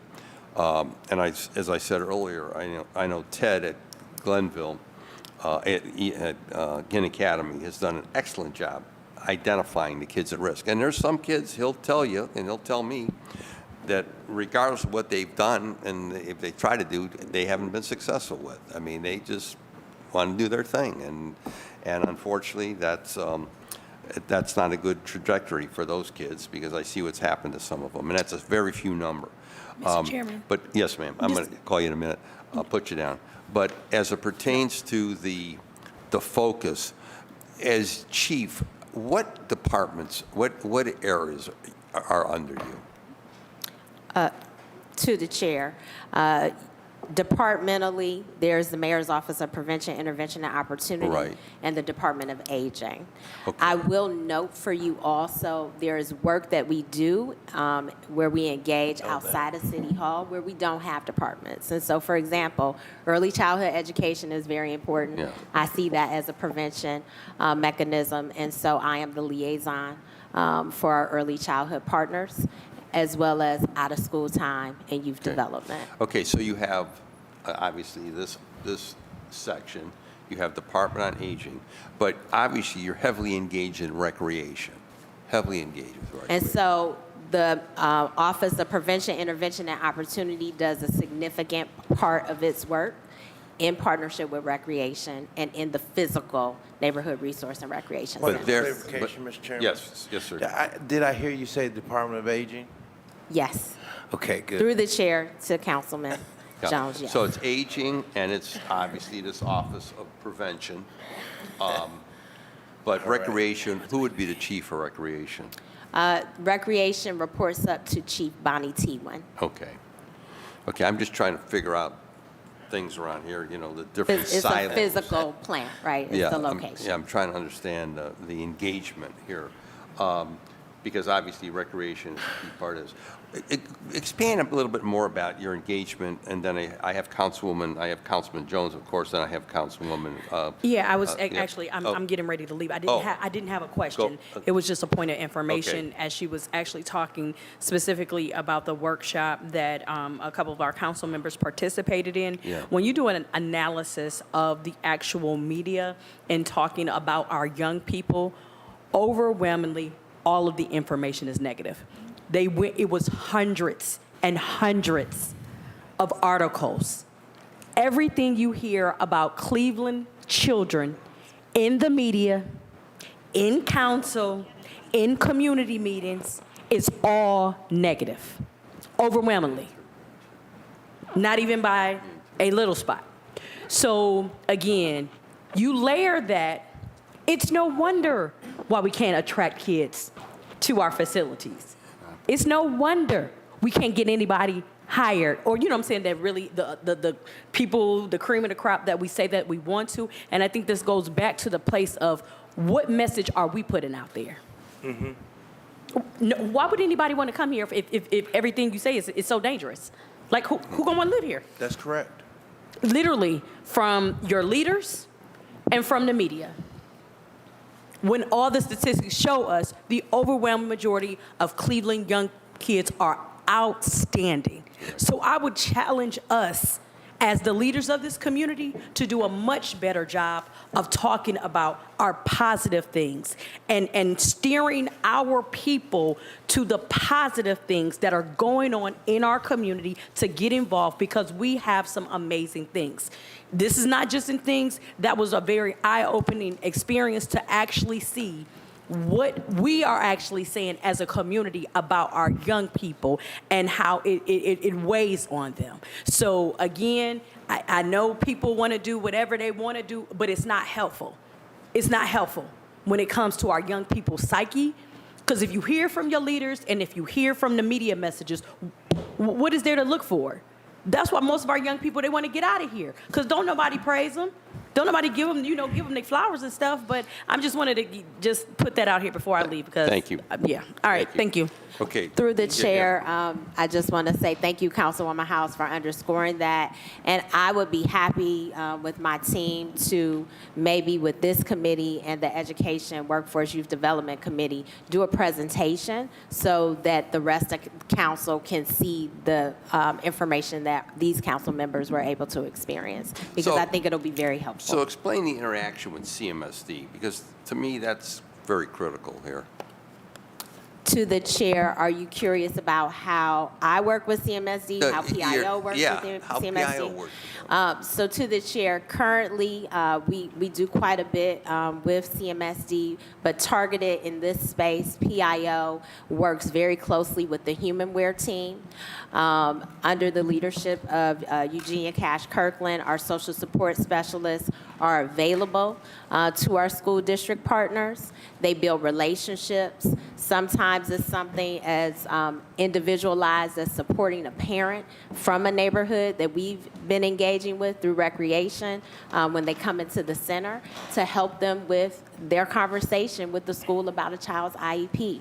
Sometimes it's as significant and large as being a part of the crisis response team when there has been a death or some other kind of harm to a young person or adult in a school building. And so our staff is an amazing group of people, and they go, they give it their all, and they support their district partners. So what would an IEP have to do with that? And so sometimes we have, again, this is about prevention, right? And so sometimes, it's been a long time since I worked in the school building, but sometimes parents don't have the skills or the confidence or the relationship to go have difficult conversations with a principal or a teacher in the classroom. Okay. And if we built rapport with said parent, sometimes they see us as an agent for supporting them in doing so. Okay, because I just say, because I didn't, because I thought there maybe was a correlation with, you were making a correlation between IEP and problems, because my own son in CMC had an IEP. No, I was just Okay. giving you an example of that individual relationship. And as a parent whose child had an IEP, you know how sensitive that is. Yeah. And so if a parent feels that comfortable about our team members to help them with that, that tells you how much they trust them. Okay. So when in a school, when a principal, a teacher identifies a student that is, at risk, I'll be diplomatic, at risk, causing issues, is there any action with your team? That's what I want to know. I want to know, because I keep hearing from officers, police officers, that the problem is in the middle schools. We got to address the middle schools here, because once they get into high school, It's too late. We got to get them, that 4 to 8-year-old. I mean, that fourth grader to 8th grader. That's where our focus has got to be. I think I would say where we're helping the most there on the preventative side is providing those expanded programs in our neighborhood resource and recreation center spaces. Okay. So for younger people, middle school age kids, we have some fantastic programs like the All Stars program, some of our music related programs, and we really try to get them engaged in those kind of positive activities. Yeah. I know we have great challenges here, great challenges, but again, I know, as I said before, the majority of our kids are doing the right thing, are trying to go the right path, stay out of trouble. And so often, as we see, at times they're the victims. The good kids are the victims, because they don't want to get involved with the stuff that's going on. And that's what I was concerned when I get these reports about some of the ongoing battles in the schools. I keep thinking, what are they doing internally to address this, to identify the kids that are involved in this stuff, to try to get them figure, why are you doing this? What's going on in your life that you got to create this chaos in a building for the rest of the kids in the school? We got a small number that create this chaos either in the building or outside, and then I got to worry, and all of us have to worry about it spreading, or retribution or reprisals or whatever the case may be. So, I've been racking my brain and trying to figure out what different approaches to take here. Obviously, with the not having the number of police officers that we presently have, at a time we had officers in the buildings interacting with the kids, getting to know the kids. They get to know the officers on a first name basis. We don't have that anymore, and I think that's important. We used to have officers in the rec centers interacting for a long period of time, coming in and out. I had proposed years ago that we had mini stations in the rec centers where officers can interact with the kids. They can see and they become friends on a first name basis. We're lacking all that today because basically the police in the street are just responding to calls for service, and we don't have that. We don't have that hands-on approach that I'd like to see in kids, where they can go over to the basketball court, shoot some baskets with these kids. I can remember they'd pull up at a playground, and cops get out and go over and shoot some baskets with the kids. That stuff is over, and we need to figure out how to get back to that, to have that interaction, so it's not them versus us and vice versa. I've been thinking all different kind of things, but at the end of the day, we passed the budget, this body, to hire 180 additional police officers, and I believe last time I looked, we were at 28. So we are,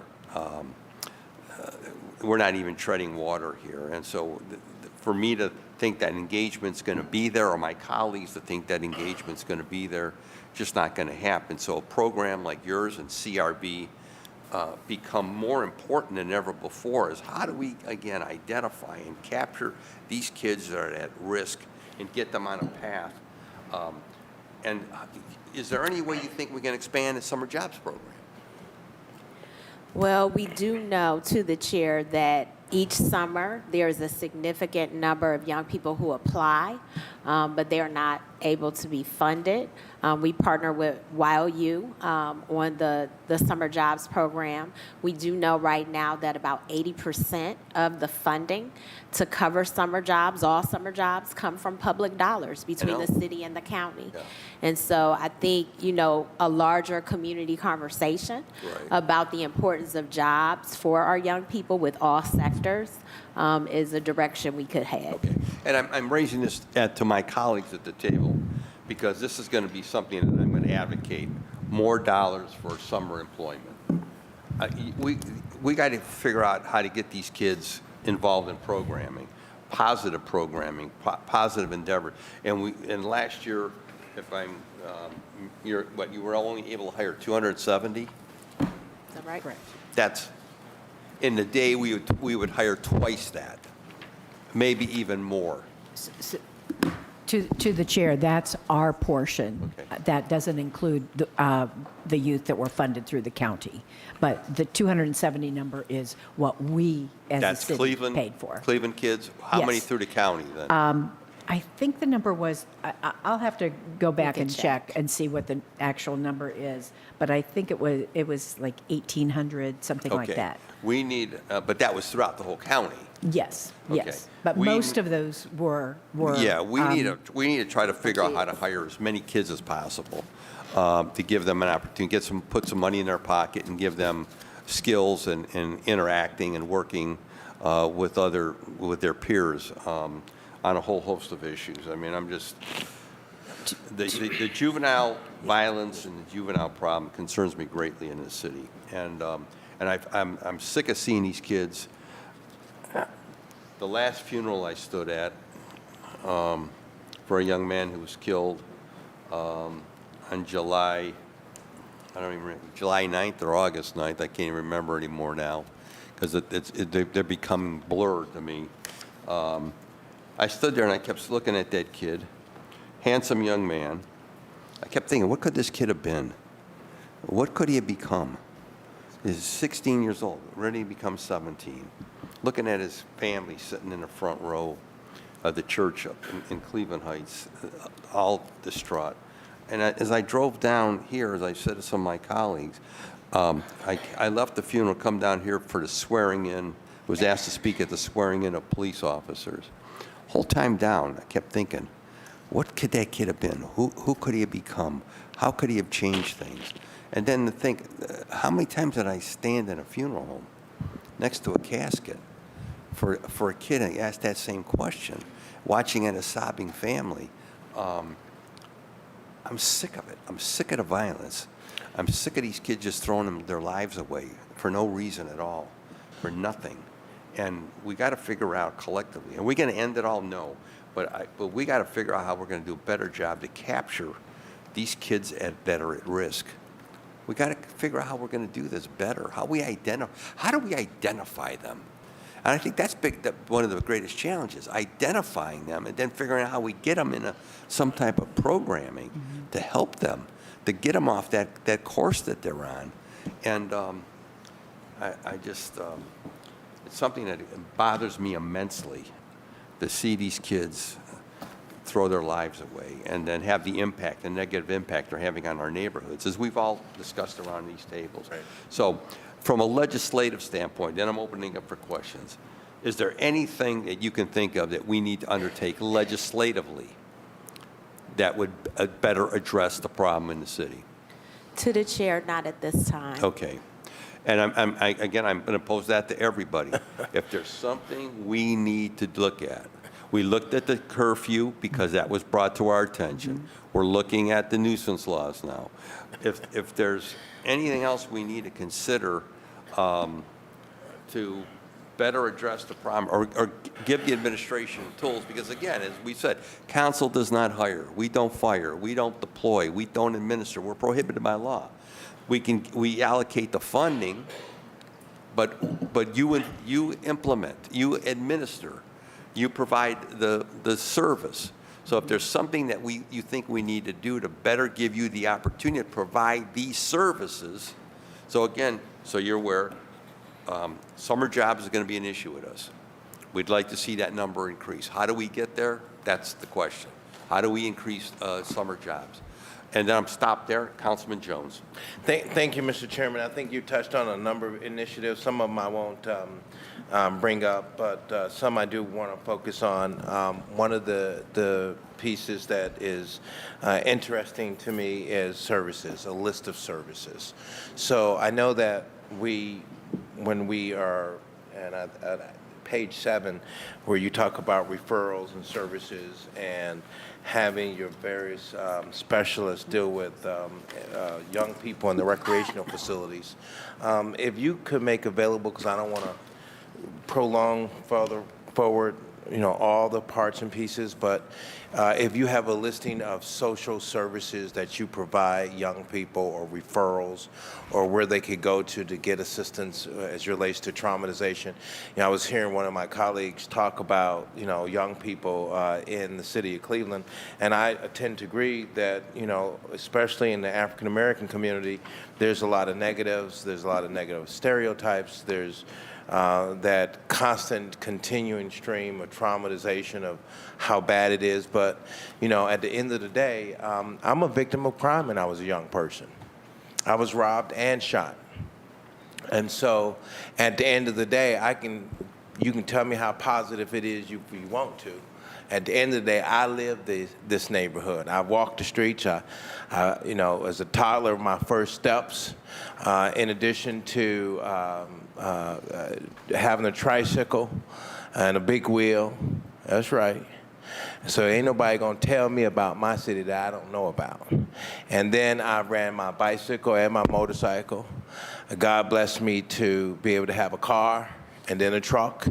And I've been blessed to be a father to an outstanding daughter and a father to an outstanding son, both of which God has blessed them to be able to be in school and college. And then I'm honored to have the opportunity and privilege to say I have a beautiful wife. And I still live in this city. I haven't moved out of this city. Born, bred, and raised in this city. I've been to those recreational facilities when they were full and when we had midnight basketball and how we thrived. I understood the importance of being able to have lunch meals there in the summertime for young people when that was their only course and we were poor. That was the only place where we could have another meal extra than at house, at home as kids. And we had, in those days, it wasn't like it is these days. And so, yeah, I am concerned. And the population is moving because of violence. And so as a city, one of the things that I would ask, Mr. Chairman, to your department as you're being reflective, because you're both over youth programs, and I didn't know you were over the senior citizens, so I got a pretty smile on my face on that because a bulk of our citizens are senior citizens, and I don't believe that under the previous administration that they have been serviced correctly. Because I remember how they used to be served. And then in this administration that's in here now is trying to restructure these departments, and which I got to give my hat off to you. This is the first time, Mr. Chairman, that I had a chance to go in and they talked about how they're making a happy department, which would then hopefully result with better city services being offered to our citizens. And I have never had that happen in all the time that I've been on the council. So I'm appreciative of what's happening internally to strengthen our departments. And I'd like to have, if you want to put some billboards together or something like that where we can talk about these services, maybe do some kind of write-up, even if at my own expense, and put it out in our neighborhood. But our citizens, one of the things that I'm seeing, Mr. Chairman, they don't know anything about these services. They don't know who to call. They don't realize that there's somebody there on the hotline that might be able to help them with their traumatic experience. And when I tell you, when you get shot, it ain't no joke. And the trauma that you go to, and every time you're in an event, every time you hear a sound, you're traumatized by it. It comes back to you. And so at the end of the day, there's much trauma in our neighborhoods, in our communities. I think that if one of the things that we have done is put a lot of money into the resources to help on the human side of things, then we also need to balance that with putting more police in place. We've lost a lot of our great police officers. As you may have heard me talk about this earlier, when we had to make those cuts. So coming in here and taking 2% out of our budget is foolishness. A whole bunch of experiments and foolishness. And so at the end of the day, I understand the human element and the human need. We need that. We need those resources. But at the same time, there comes a time when we may have to tighten our budget. And if we look at the world, and all of you who are here in the audience and all you who are listening, I can tell you, I've never seen anything quite like it. I've never seen, Mr. Chairman, the world and the topsy-turvy that it's in right now. And then when I saw that little young lady, Mr. Chairman, who they couldn't move the fragments or the meat and stuff was part of her brain on the outside of her head, and she was still alive just this week. Her name is Skittles. And Skittles and her 3 friends, good kids, these are not bad kids, they went to an after party. They went to this after party, and she realized, she said, I saw those men over there with the ski mask, and I felt nervous. And by the time I was trying to tell my friends, we need to leave, that there's danger, she heard the sound ring out, and she said all she remembered, she just fell on the ground. She had no more, she couldn't control what was going on. She had just got shot in the head. And then Cameron Turner got shot and killed. He got shot in his head. He stayed 2 or 3, 4 days, or give or take, and then they had to pull the plug. And I didn't see a whole lot of folks down here in City Hall the other night for them. No, you're not going to. And those 200 people that died year in and year out, I don't see them coming down here for them, the trauma. So we have some good kids. I agree with the councilwoman, but we have a handful that's causing a lot of trauma in the schools, distractions, these cell phones. I don't know if they got a policy to deal with them in school, but one of the things I would share, Mr. Chairman, when I've been into my schools, like I had some folks tell me, well, we're the young people. Well, they don't come to these meetings. But have you been in the schools? Have you tried to encourage them to come to the neighborhood community meetings? Those are things that I'm out there. And the biggest thing I'm hearing, Mr. Chairman, to the director, I think there's something that we should touch upon, is that they have this thing now in social media where they're going back and forth in these rooms, these chat rooms. And if one makes a negative comment, then the other one feels he has to make a negative comment. And so then it's back and forth, back and forth. And it's like, like anything, like, ooh, ooh, ooh. And then, and here's where it gets horrible, Mr. Chairman, is the fact that a comment will be said, and then the statement is made, well, I see you where you at. Now, I didn't know what that meant. I do now. So that means that if the person gets offended by some other person on the chat, and they say, I see you where I meet you at, or where you're at, that means I'm gonna kill you if you're with your mother. I'm gonna kill you if you're in your wedding. I'm gonna kill you if I see you in the grocery store. Wherever you stand, wherever you are, I'm pulling my gun out and I'm shooting you. Now, I just think that's crazy. Now, I don't know how do we begin the proposition to combat that, but I would like to put that on your radar screen, and you're probably already well aware of it. How do we begin to deal with that? Arming me with a list of programs that you have, partnering with me in the neighborhood is, for me as an elected official, is very beneficial, so that I can begin the proposition of trying to re-educate, redirect young folks that there's opportunities elsewhere, and they don't need to be caught up in all this foolishness and all this dumb nonsense and craziness, because it's out there.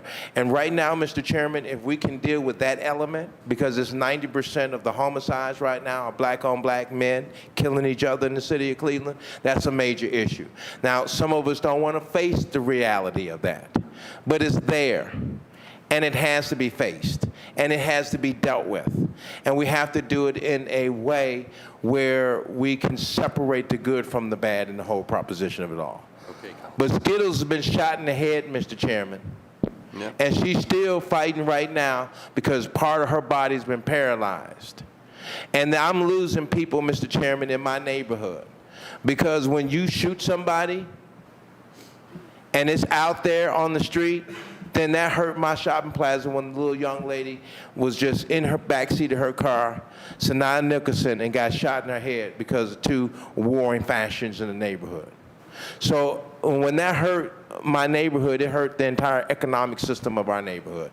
It took our shopping plaza, Mr. Chairman, 2.5 years just to try to somewhat recover from that. Because when that happens, Mr. Chairman, people leave the neighborhood. Yep. People don't want to live in the community. They say it's too violent for me, and then they move. And so we're losing population. So as we talk about how we deal with this, I think it should be, Mr. Chairman, to the director, there's 2 tracks on how we deal with the issues, and try to drive population back to the city of Cleveland. And then lastly, Mr. Chairman, a suggestion I would make, because I have a lot of senior citizens in my neighborhood, I want to know about the programs, and I'd like to sit down with you because I think that fundamentally there's a program that this council has allocated funds to and have worked with the administration over the years to make sure that our senior citizens get some of these funds, and I don't think they've distributed judiciously fair in the neighborhood. And I just don't like the way it operates. I don't like the fact that I can't reach someone up in that department, and they're not like it used to be. If I call you, you and the director, I shouldn't have to wait for you to call me a week or 2 weeks or whenever you feel like you want to call me. I think that's disrespectful, Mr. Chairman. The last director that and I'm not trying to single out this director and dog her out, but hell, if she can't return a phone call, have somebody else return a phone call. I got senior citizens that need to be taken care of, and by the time you do call me back, I done forgot what it was I called you for. And so I'm not trying to, wait on that. When I have those issues, I need somebody up in that department that I can talk to now, unless I'm going to start talking to you. Okay. Because at the end of the day, my senior citizens deserve to get served. And they shouldn't be waiting on no waiting list. Now, I've had this conversation, Mr. Chairman, while we talk about the budget. There's 3 areas that we should definitely not lose fundings in, and that's helping our senior citizens. They deserve to get all the help that we can give them. And Mr. Chairman, I'll say this too. They are the very fundamental economic foundations that we can still build a successful neighborhood off of. Because they own their homes. They care about their homes and their properties. They cut their grass. They pick up the paper, and they even plant flowers. How about that? And so at the end of the day, when we got our senior citizens, let's take care of them. So I need somebody I can communicate on a consistent basis, because if I hadn't called you several times and I decide I ain't going to call you no more, then that's not a good thing. Okay. And so, because I'm not getting a response. Okay. So I'd like to get that, and then I'd like to also get a listing of services. And I want to do a billboard for our seniors too, and we can sit down and talk about how that will look, because I want to make sure that my senior citizens and the young people that we have in our neighborhood, that we can get all the information out to them so they can have their fingertips, so it won't be no excuses. Like I may have someone, for an example, Mr. Chairman, to a director come up to me some old foolishness and some old nonsense about they called me. I said, no, you didn't. You ain't called me. Here's my phone right here. It rings, and you'll see this call on it. It rings every 2 minutes. There's no reasons why. If you miss my office, 664-4944, you can't reach me on this phone right here. So I put my cell phone out there. So I want people to know that if you couldn't reach me in the office, then you can call me on my phone. Okay. And if you call me on my phone, Mr. Chairman, because this is important, then I'm going to reach you. And so if you are a director or commissioner and you work for the citizens of the city of Cleveland and I'm calling you and can't reach you, I got a problem with it. And so, Mr. Chairman, I'm going to say there's a handful of commissioners and directors that do an outstanding job. Frank Williams is one of them. Randy Scott is another one. When I call them, they pick up that phone or they call me back. I'm appreciative of that. I'm asking for the most important department to me, my senior services, to be able to do the same thing. Thank you, Councilman. So, and I want to see if the director got any response. Do you have any response, Director, briefly? To the chair, I, Chief Pryor Jones, would respond to Councilman by saying that has been noted. Okay. It's noted. It's noted, okay. And so we're going to be sending over some requests with regard to your grants, with regard to the grants that you've received, and what have they been dispersed for. Let me see some of my other questions here. So you'll get that. And then again, a breakdown, a better breakdown of your programs. But again, we want that information on the rec centers, the staff of each rec center, the name of the individual, and what their main responsibility is. Without any further question of the committee, Director, any final comment? Director, Chief, any final comment? To the chair, no final comment. Thank you for your time. Okay, thank you for all who are here. We look forward to working with you. We have a lot on our plate. Thank you. Committee's adjourned. Thank you.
Zoning Appeals.